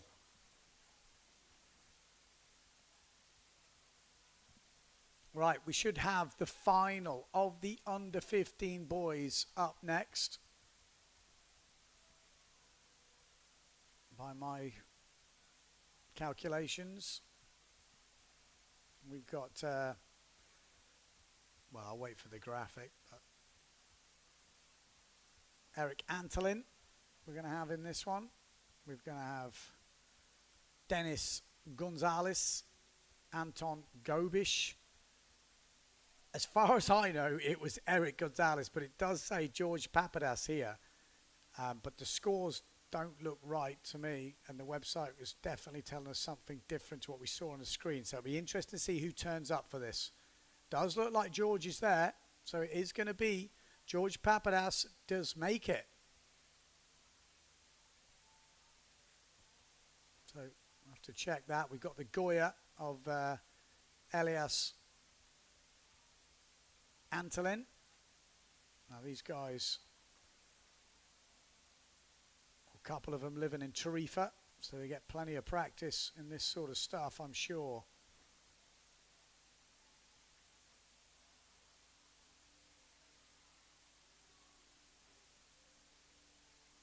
Here we go, forward loop, beautiful, lovely style there.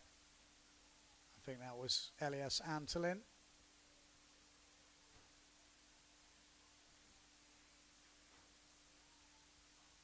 This is George Papadas. So good skills, like I said. Wasn't expecting to see him in this final, so he must have done something in that last few seconds of the heat to get through. Oh, and there we go, Dennis on that pink simmer sail with a nice turn there as well.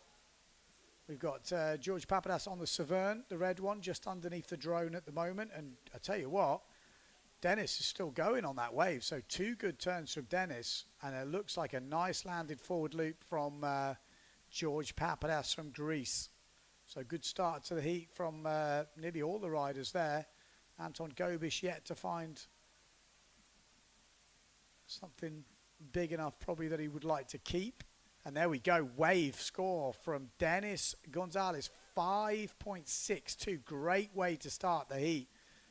We were talking about this with some of the guys from Trifa, and they thought Elias had maybe the upper hand on some of the wave scores and maybe Dennis on the jumps, but that's already thrown down a great wave score to kick things off from Dennis. This is Elias. What's he got for us? He's already thrown down a pretty tasty forward, a 4.88, which throws up the tabletop. Not quite getting it tweaked tabletop, more like a bit of a donkey kick. There's a bit of table in there. It was kind of a cross. George getting a 5.38 for his forward loop. So this heat is already, the moves are getting thrown down. 1.62 for the first, for that tabletop from Elias. You're going to see a lot of moving and shaking at the beginning of this heat. This is George Papadas on that Severn. On the duotone it was Anton Gobish.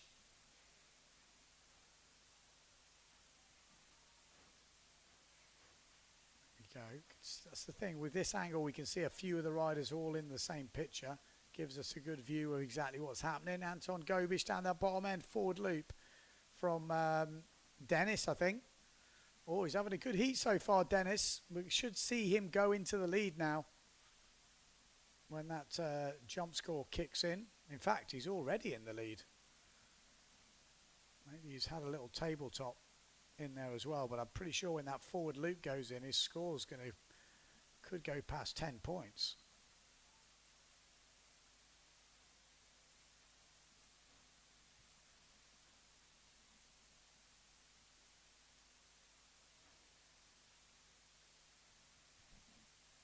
Maybe not. Maybe that was a 1.38 they gave for that forward loop. No, 3.75. There we go. 10.75 points. That wave score, I think, for it's a beautiful style on that forward loop from Elias there. Really like that forward loop style. Got a lovely float. I mean, Dennis, to upgrade that 5.62 on the wave, he's going to have to go some. I think he could work on his jumps for the rest of the heat, because that is one of the highest scoring waves we've seen. Not easy to get good wave scores. And that is right up there. It's usually the one that costs you. It's really easy to get carried away trying to up your jump scores and you don't get the wave score. But when you've got that wave score locked in, just go upgrading on the jumps. And if something comes about, like a decent wave that you're not expecting, okay, ride it. But you're not going to probably get that score trying to ride some of the smaller stuff. This is Anton Gobish on the duotone.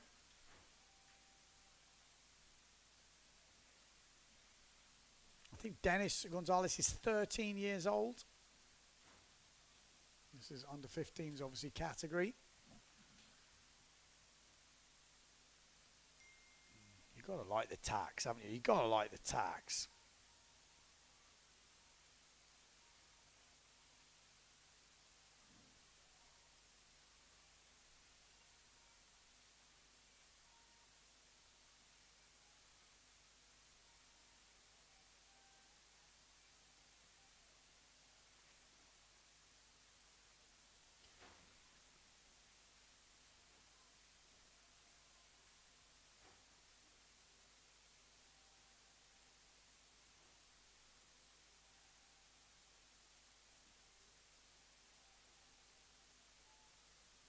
he's throwing it down, isn't he?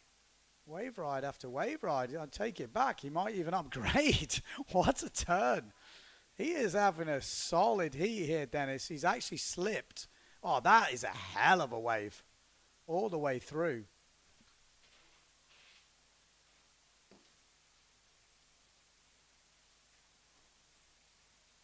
We are going to see. Look at that, though. Look at the scores from Elias. That is looking good. 4.62 for his jump. 2.88 for the wave.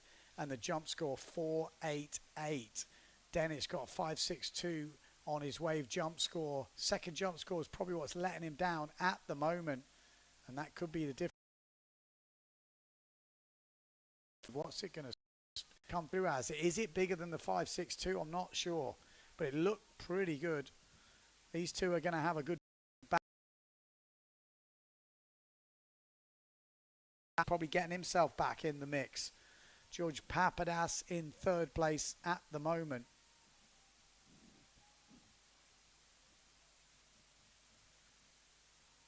Oh, tries to throw up the table, more of a donkey kick. Not quite getting the extension he would have wanted, which is going to get him the big points.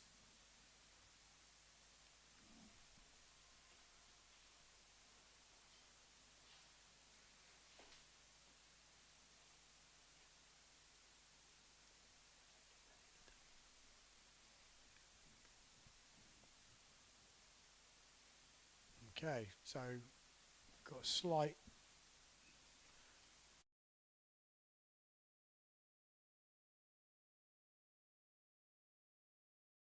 turn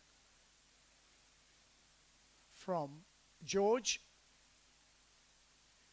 but Elias looking really good here, really strong. Those two big jump scores could be the difference. He's got the 4.88 and the 4.62.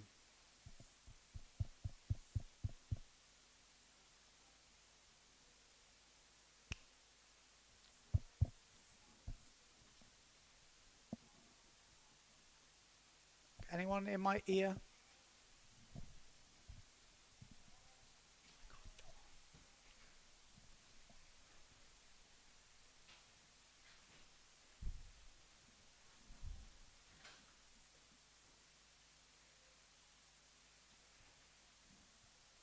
Okay, so Elias extending his his score now. He really wants this. Like I said, you saw that forward loop, really good style of that. And there we go. Another nice forward loop there from Dennis.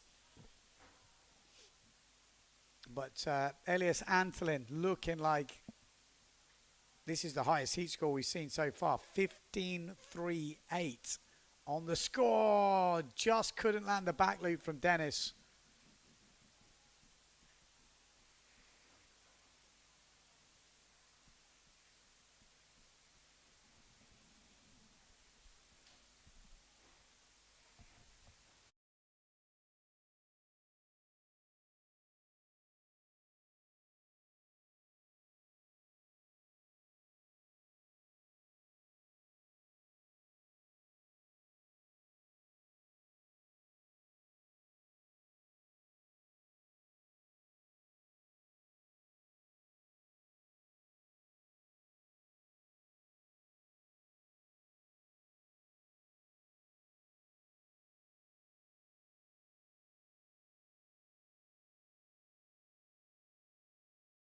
It just goes down on the end section.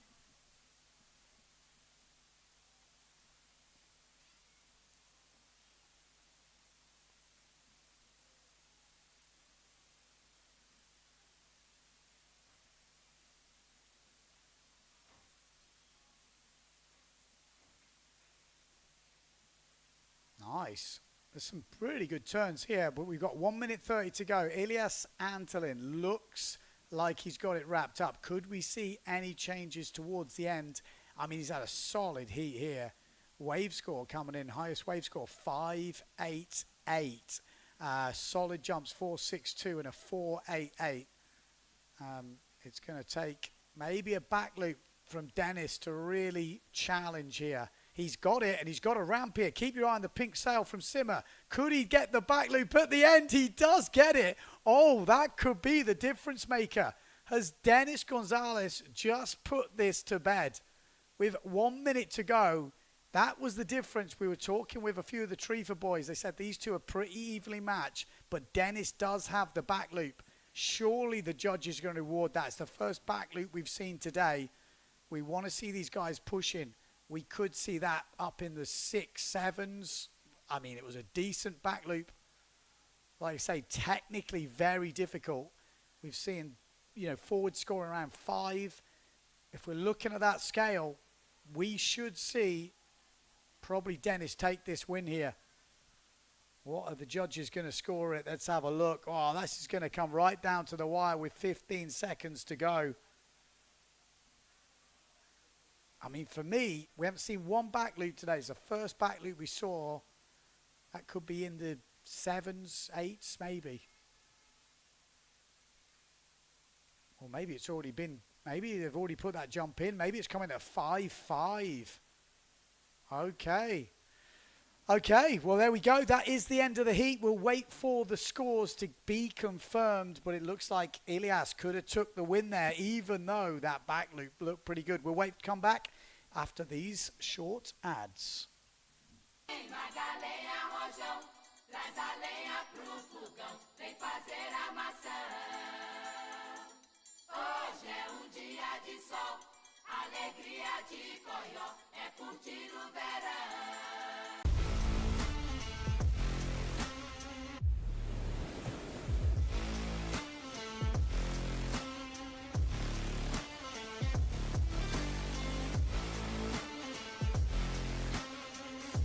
Are you a windsurfing school, instructor, or club? Well, it's never been easier to promote your business and start a WWT one-star event, joining thousands already participating in the global 5-star pyramid. One-star events are open to all ages and all skill levels.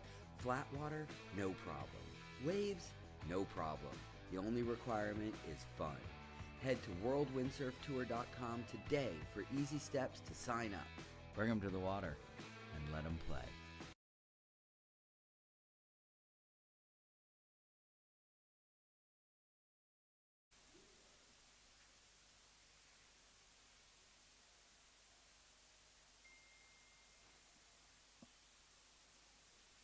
Okay, so we are back. We're waiting for the official scores to be locked in. And there we go. It does look like the official scores are locked in. Under 15 boys final. Elias Antolin gets the win. Oh, that back loop didn't make the difference. But Dennis in second place. A really good account themselves. Those two had a really good battle at the top of that under 15 boys final. George Papadas in third place and Anton Gobish in fourth. Great final between the Tarifa boys there, the top two from Tarifa. We'll have to unpick that. We'll have to have a word with the judges. I mean, I think it was really close. I'd like to see it a bit closer. I thought that back loop, you know, that was maybe... could have had some more points at it, but even so, I think Elias had a really good heat. It would have been super close, even with a few more points on the back loop. But great final there in the under 15 boys. The future is bright, no doubt about it. And here we go. This is the difference maker. This is the final one, I guess. Trine Gobish against Fumi Akita. The winner of this will win the under 15 girls bracket. It's 1-1 at the moment. Trine won the first one. Fumi won the second one. Here we go. This is it. Yeah, the heat has started. 12-minute heat. Trine Gobish on the duotone. Here we go. Oh, straight in with a forward loop. Just caught the mast on that rotation. Couldn't quite get round. Where is Fumi Akita from Japan? I mean, what did the damage for her in the last round was one of her wave rides. Really did score some decent points. And then she got that nice forward towards the end.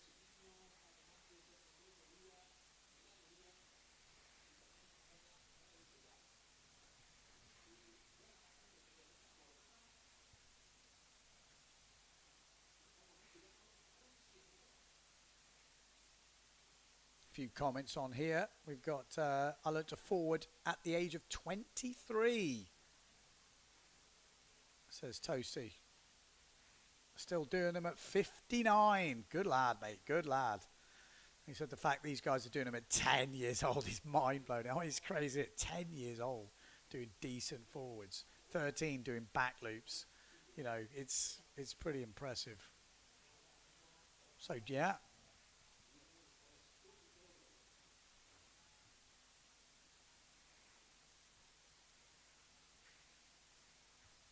Oof, nice landing there from Trine Gobish.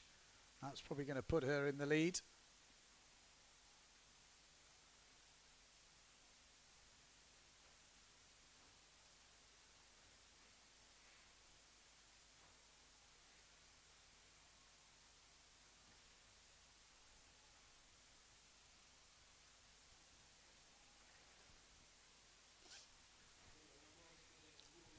So, 10 minutes to go. So 2 minutes gone. Trine Gobish in the lead. 1.5 on her jump score and 0.5. Not many waves ridden so far. Fumi Akita with 1 point for her first wave.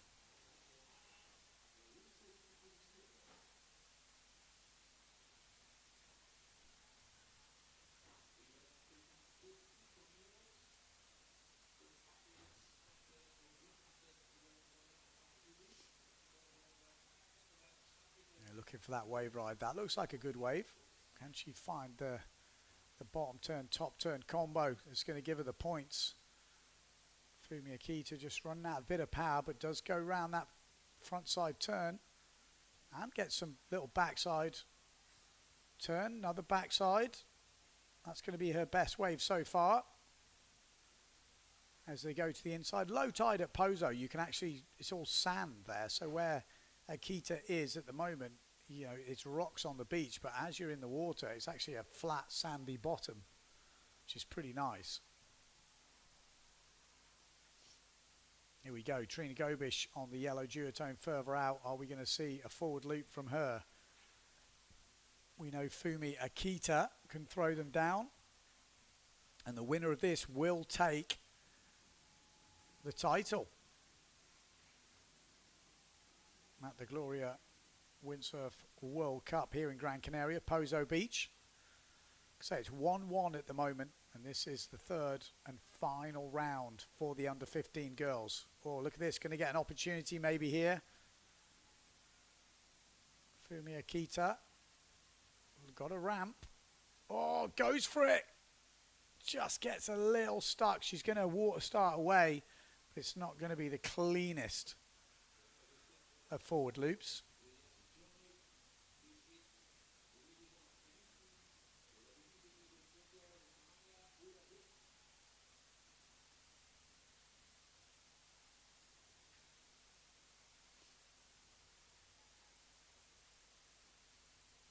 Oh, Trine Gobish, she's coming into change, is she? Yes, she is.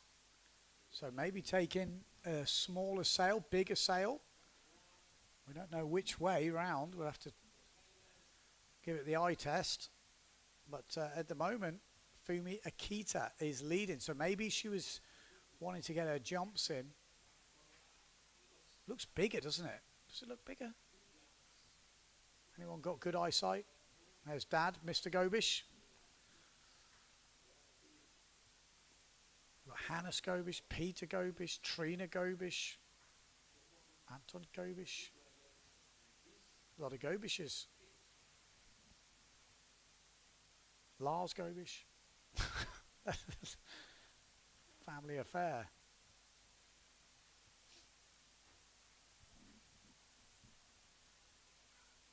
At the moment, Trine Gobish leading by 0.25. Super close here in the under 15 girls final.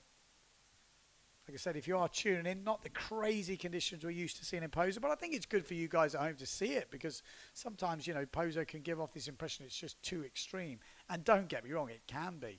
But we do get a fair few conditions like this during the summer. You know, small little wave chops and, you know, not crazy wind.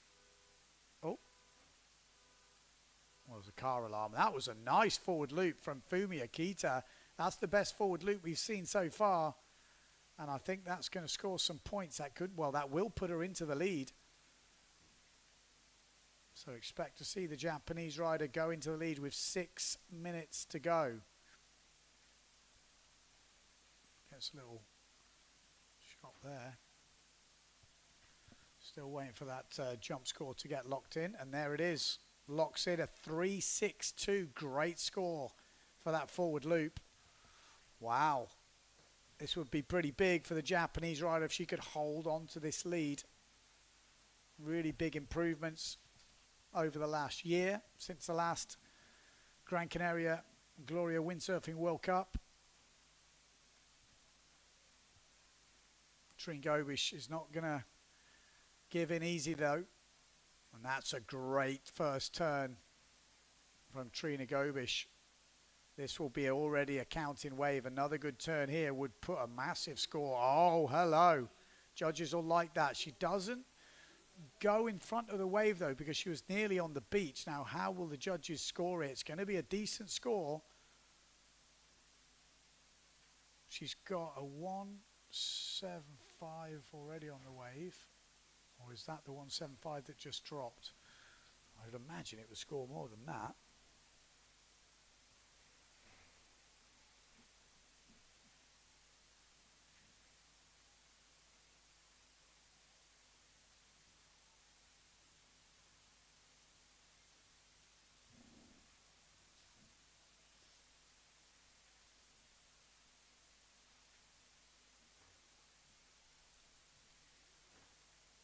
Just trying to throw it up there. Maybe it didn't. Maybe it was only a 1.75. So I think they maybe scored that second turn as not on the wave, which it wasn't, I guess. But yeah, a definitely advantage Fumi here. This is looking good for the Japanese rider, already with some good scores locked in. What else does she need? Fumi probably needs to improve that second jump score. I always think I should see the juniors in practice in their tabletops. You don't really see them practice in the tabletop apart from when they get into competition, when they need to pump out a second jump. But just a little bit of practice on that I think would help a big amount. Even some muscle memory before you go out. If you ever want to practice a tabletop, it's well worth the effort of putting yourself in a tabletop position on the beach, and then your body kind of can remember it. It's pretty awkward to get yourself there. So, well, it is for me at my age. Oh, there we go. Trine Gobish, the wave has just dropped in.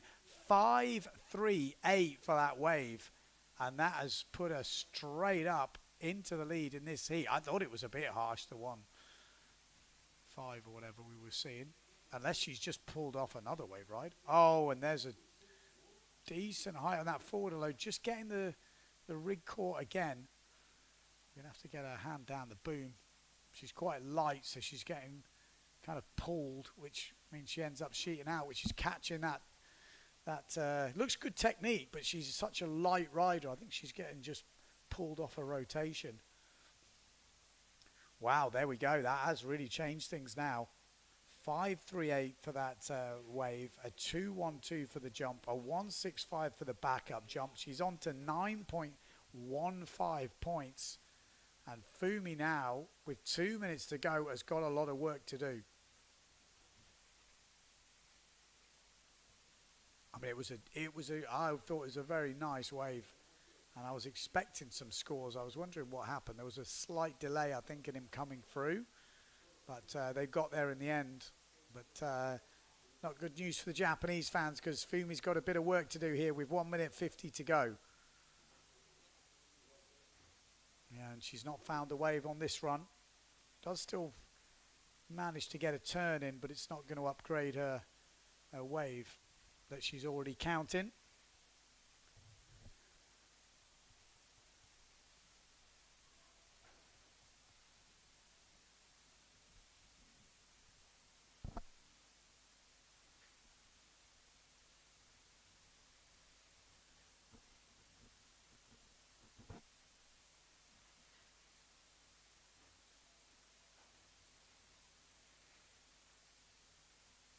So Trine Gobish with 1 minute to go, big advantage right now. 2 points clear Fumi is going to need to really bust out something to move the needle. 55 seconds to go, and Gobish can still probably get a better forward. Not going to do it on that run. 45 seconds to go.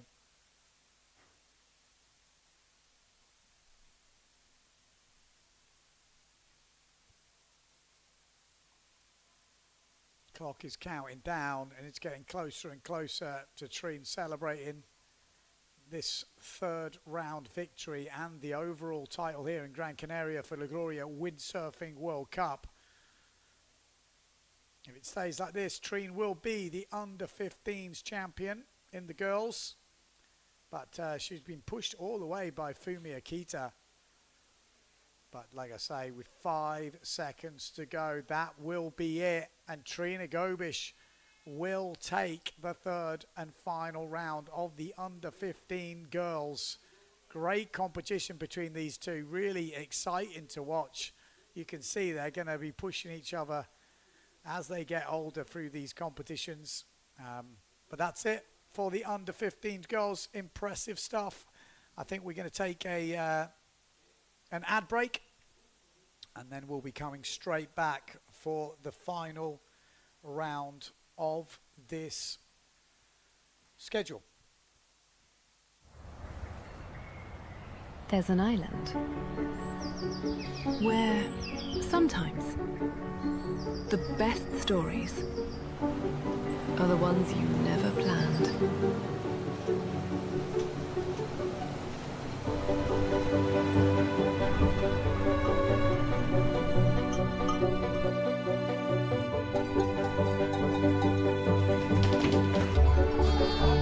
¿Dónde van? Que no puedo ser orientado. Este es un regalo para que este no tiene la flor.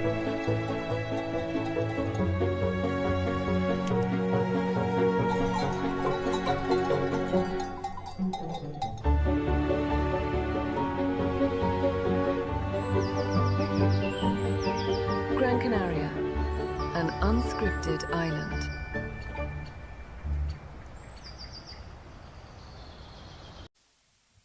Okay, here we go. Back at Pozo Beach for the Gran Canaria Gloria Windsurfing World Cup. We've been running through the juniors this morning, under 13s, under 15s, and I think we've got one heat left in this schedule. Then we've got a couple of heat break.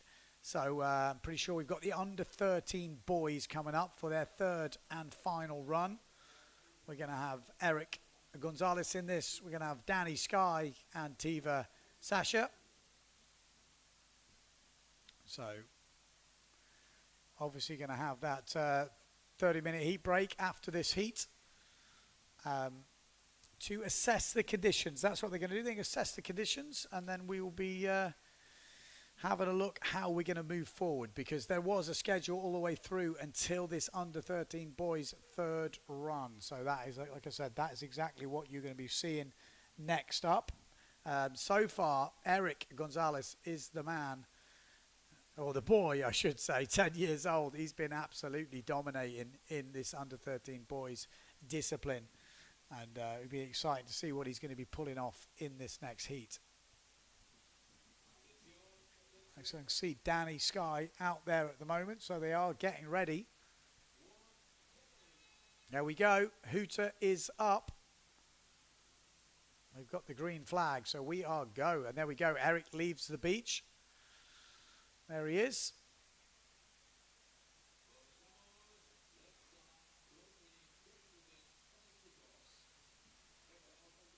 So here we go. First, are we going to see that forward loop? Textbook. Oh, this is Tiva down this bottom end. There we go. We can see both riders, all three riders on the screen. Got Danny Sky coming in. We've got Eric on the left heading out, and then Tiva on the right hand side. Not any ramps at the moment. And there's that textbook tack, I was going to say, from Eric there, but it gets a bit wet. Little floaty jump there from Tiva.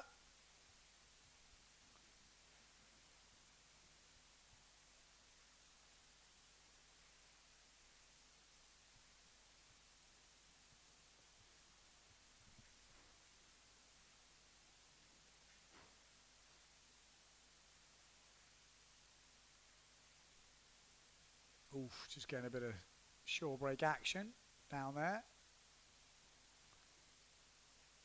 It's like I say, it's a good time to go if you're a young kid, and if you're not so experienced here in Pozo, because you have got that sandy floor. This is someone who's just a sailor in the background. They're not in this heat.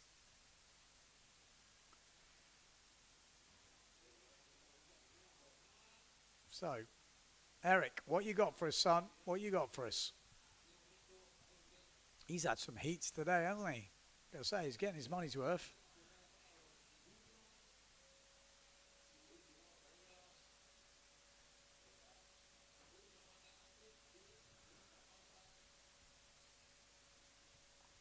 There we go, heading out.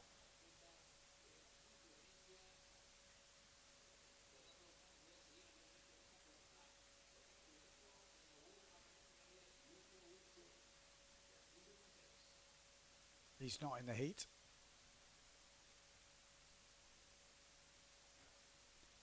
Ooh, forward loop from Eric down the bunker. Got Tabor heading in.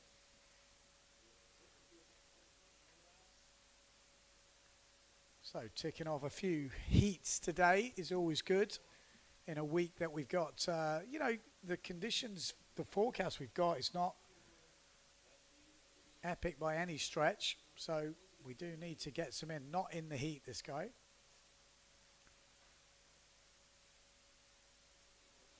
Who's not in the heat. This guy's just a freestyler from the free sailing.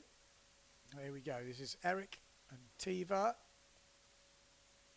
Come on, boys, let's see it. The waves have definitely got a bit worse, I would like to. I mean, compared to when we first started, we had a few more lumps and bumps around.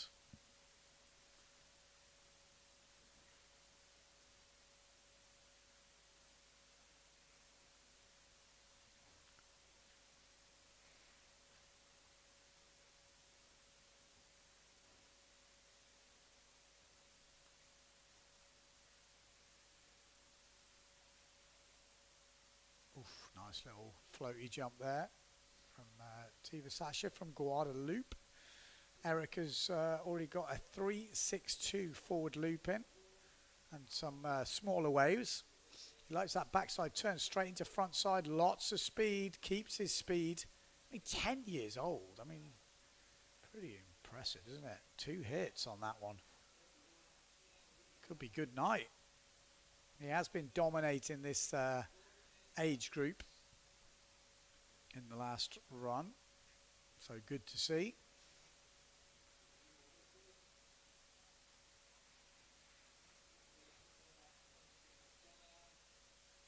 There we go, Danny Sky.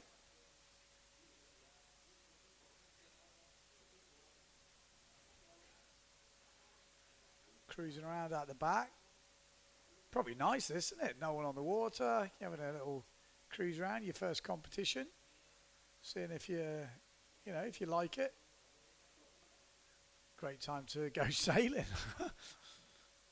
Nobody in your way.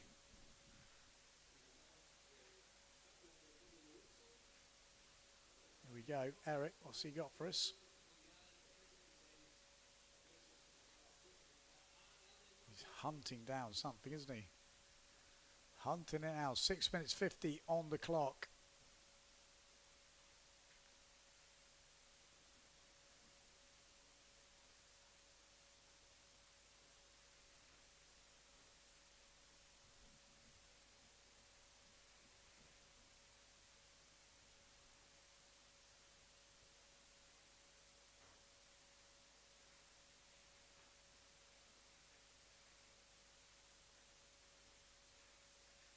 Tiva heading down the point on the right hand side. Oh, I thought he was going to get a ramp. He does get a ramp. Little throws up the table. That could be it for his run. Just 6 minutes left in this heat. Then we've got a couple of minutes heat break.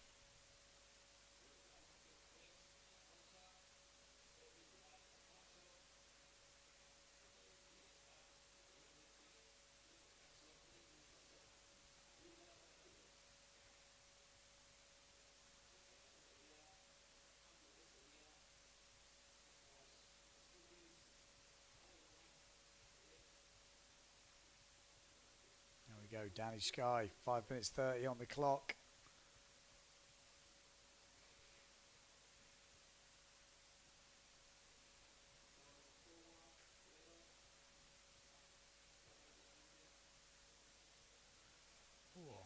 Just looking at that, I'm going for some back loop action on my replay.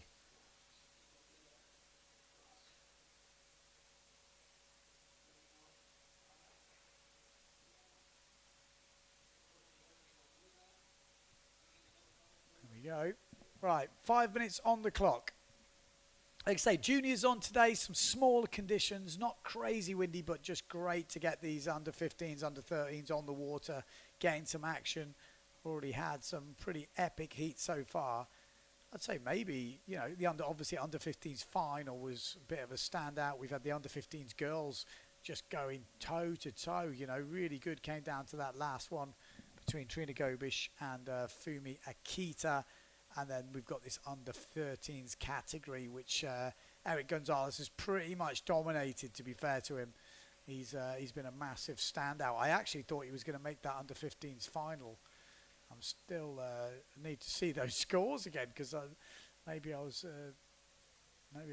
missed something. But to be fair, George, who did make it in the end, he looked like he got a hell of a forward on him.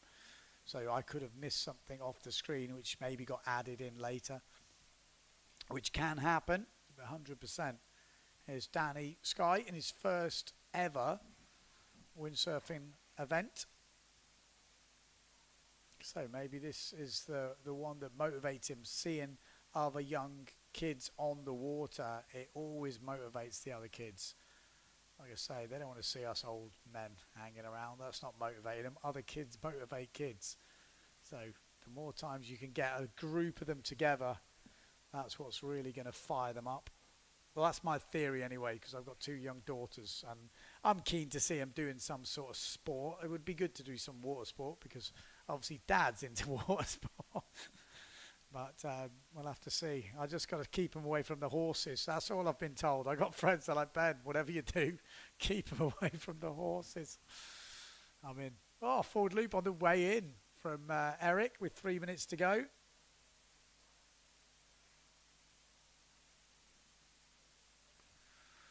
Someone saying, what sail size these young rippers on? It's a good question. I was trying to look, like some of the brands have quite, in quite big. But I would guess they're in, some of the small ones are definitely in the 3 meter range. Some of the big ones, maybe 4, something like that. There is wind out there. I mean, I'm looking at that one from Danny Sky out the window. It looks pretty small, maybe in the 2 something range. 2.5 maybe.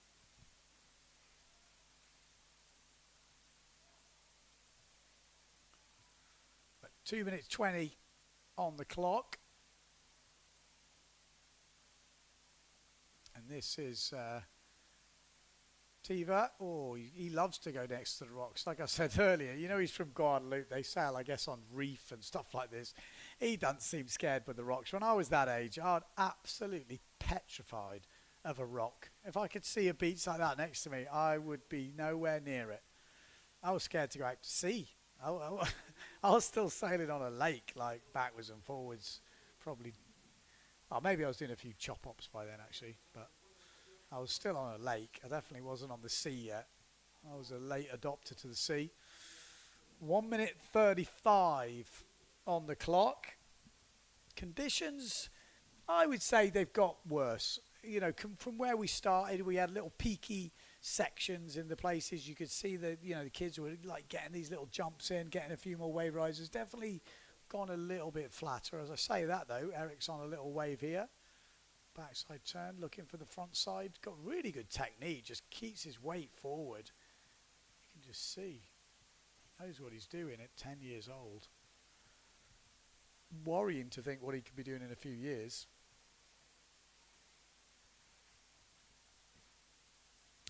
Into the last minute.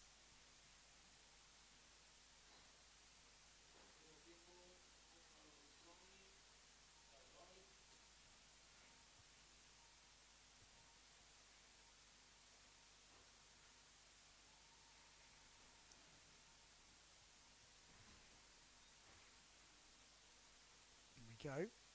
Eric, lacking a bit of power now. Maybe it's dropped a little bit. We did see Trine come in and change sail, so maybe the wind has backed off a little bit in the last not so long.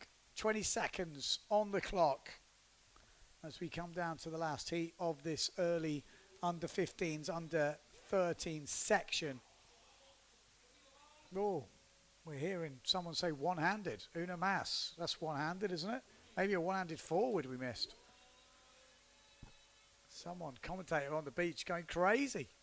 Oh, nice front side turn there as well from Tiva.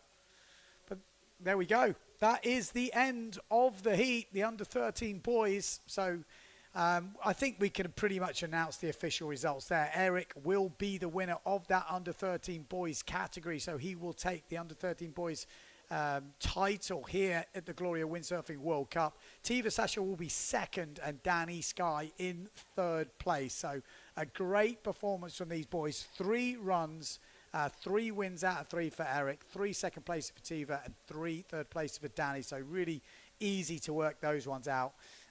Trina Gobish will win the under 13 girls, and we are going to take a 2-heat break now to survey the conditions. We're going to check the conditions. If it looks like it's getting better, I can see us going back into official competition with the rest of the juniors maybe. So keep your eye on the screens and we'll be back to tell you what is going on.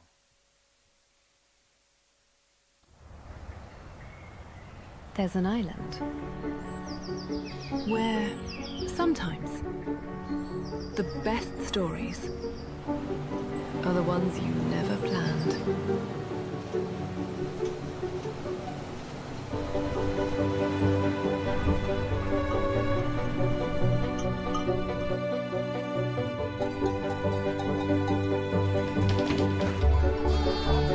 ¿Dónde van? Que lo tengo desorientado.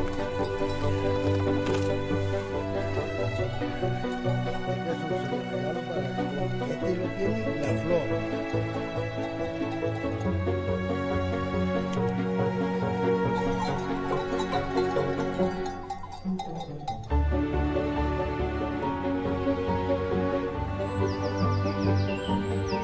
Gran Canaria, an unscripted island.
I really love the Dragon because it has a great maneuverability, power and wind range.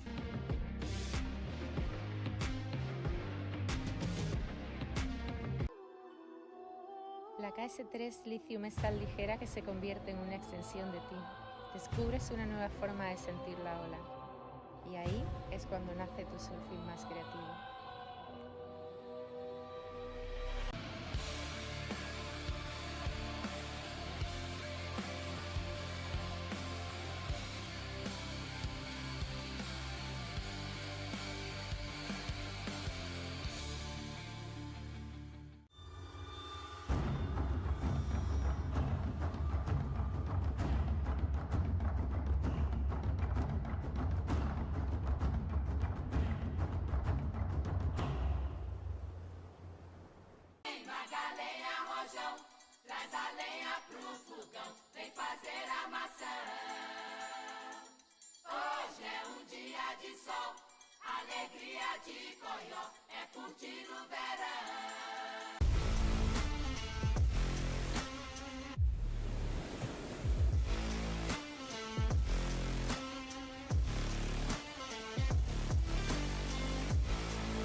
Are you a windsurfing school, instructor, or club?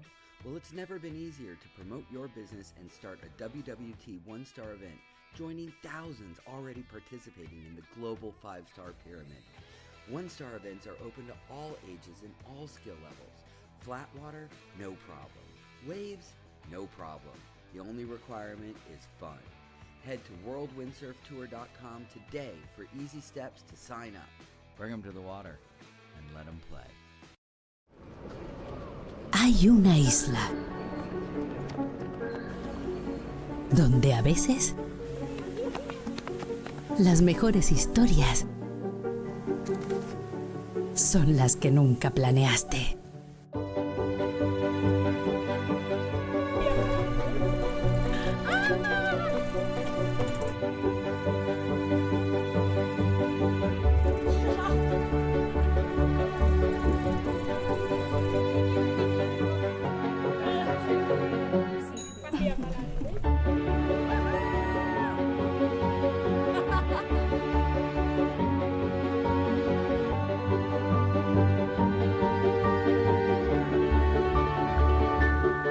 Gran Canaria, una isla sin guión.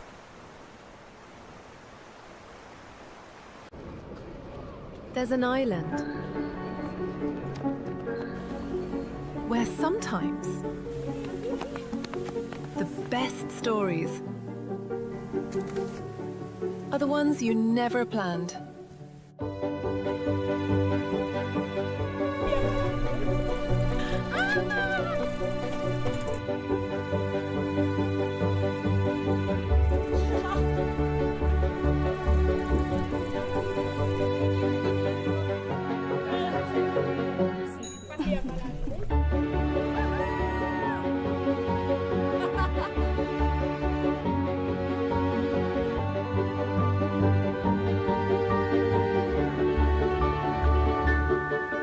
Gran Canaria, an unscripted island.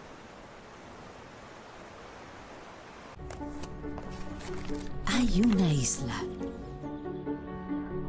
donde a veces las mejores historias son las que nunca planeaste.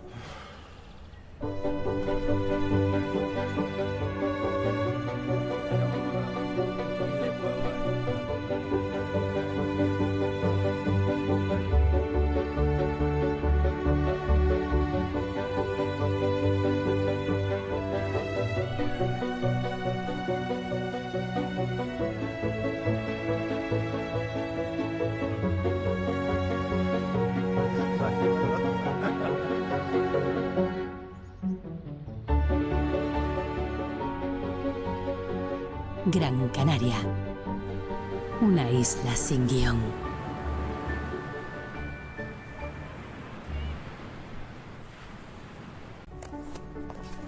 There's an island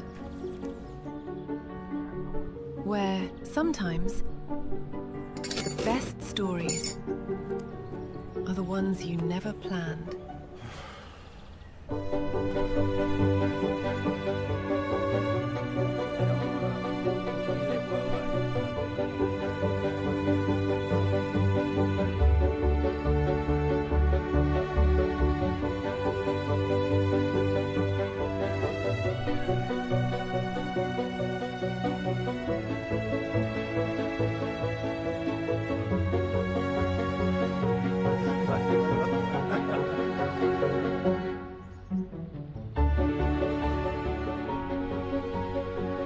Gran Canaria, an unscripted island.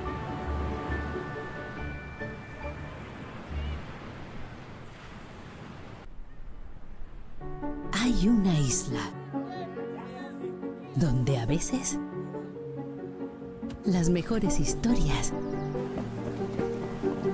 son las que nunca planeaste.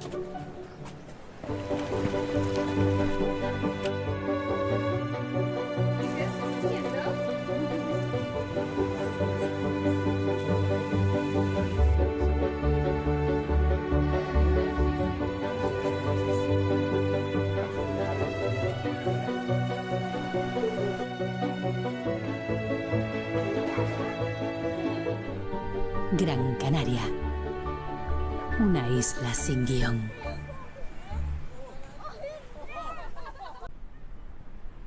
There's an island where sometimes the best stories are the ones you never planned.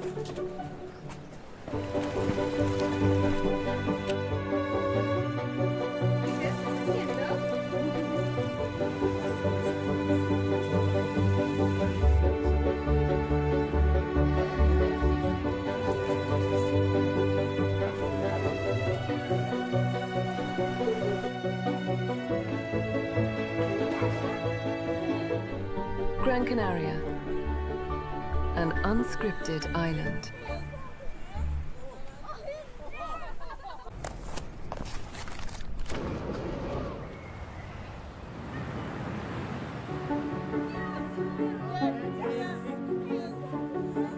A veces, nada sucede exactamente como planeaste.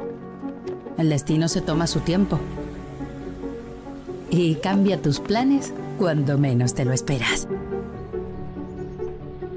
Los mapas se borran para que descubras caminos que no existen en el papel. Y perderse es solo el principio de otra nueva aventura. Porque en esta isla, a veces, las mejores historias son las que nunca planeaste.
Gran Canaria, una isla sin guión.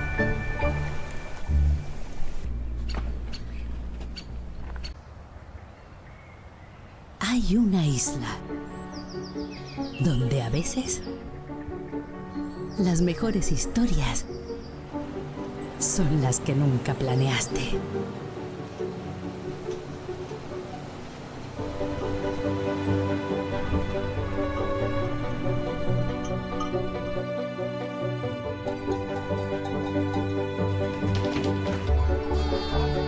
¿Dónde van? Que lo veo desorientado.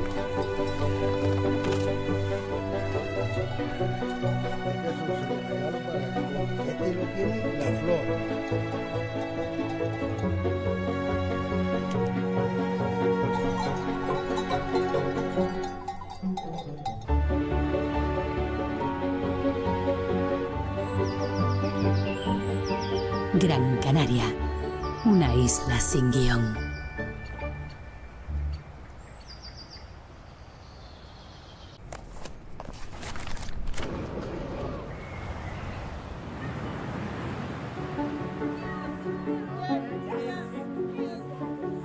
Sometimes, nothing happens exactly as you planned. Destiny takes its time and changes your plans when you least expect it.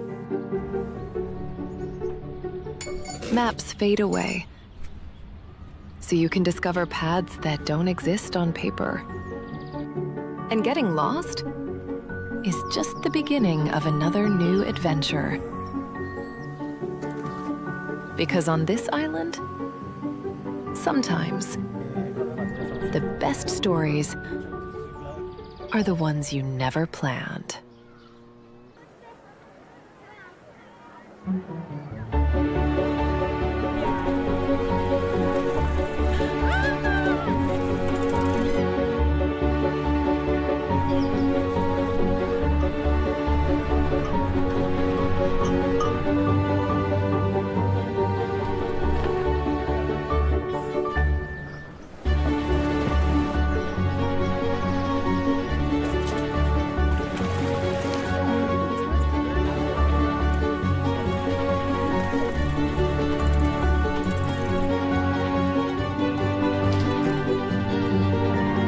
¿A dónde van? Que no puedo ser orientado.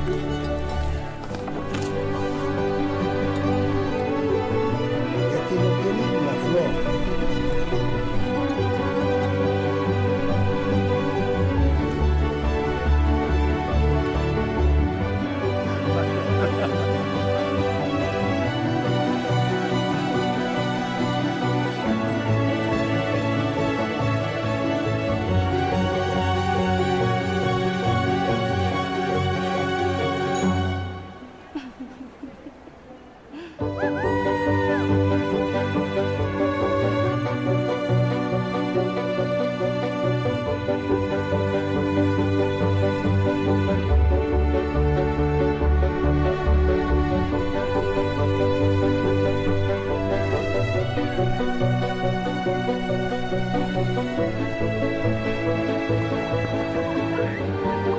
Gran Canaria, an unscripted island.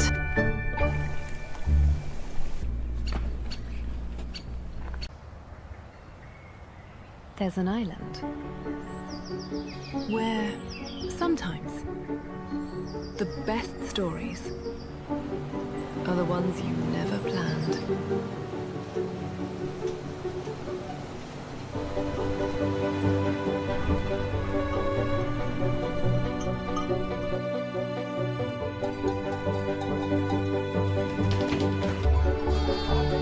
¿A dónde van? Que no puedo ser orientado. Eso se lo regalo para que este no tiene la flor.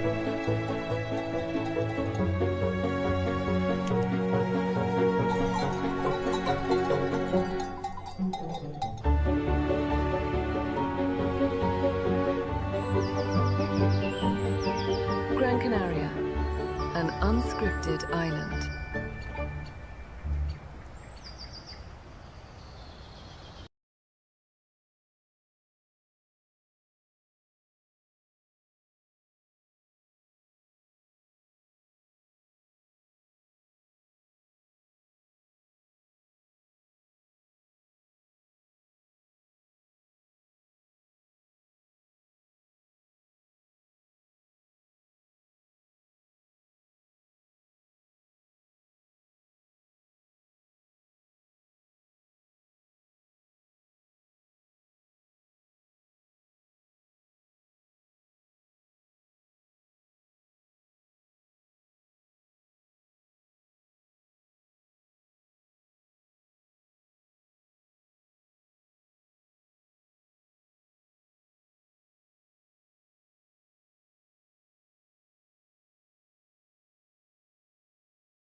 nuestro escenario principal. Ladies and gentlemen, don't forget, dear friends, we have the prize given here around 5 o'clock.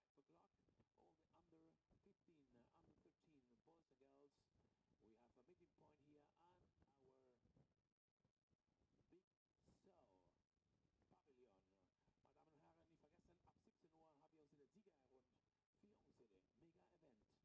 Heute hier um 17 Uhr, 5 o'clock, 5 verdade.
Finland,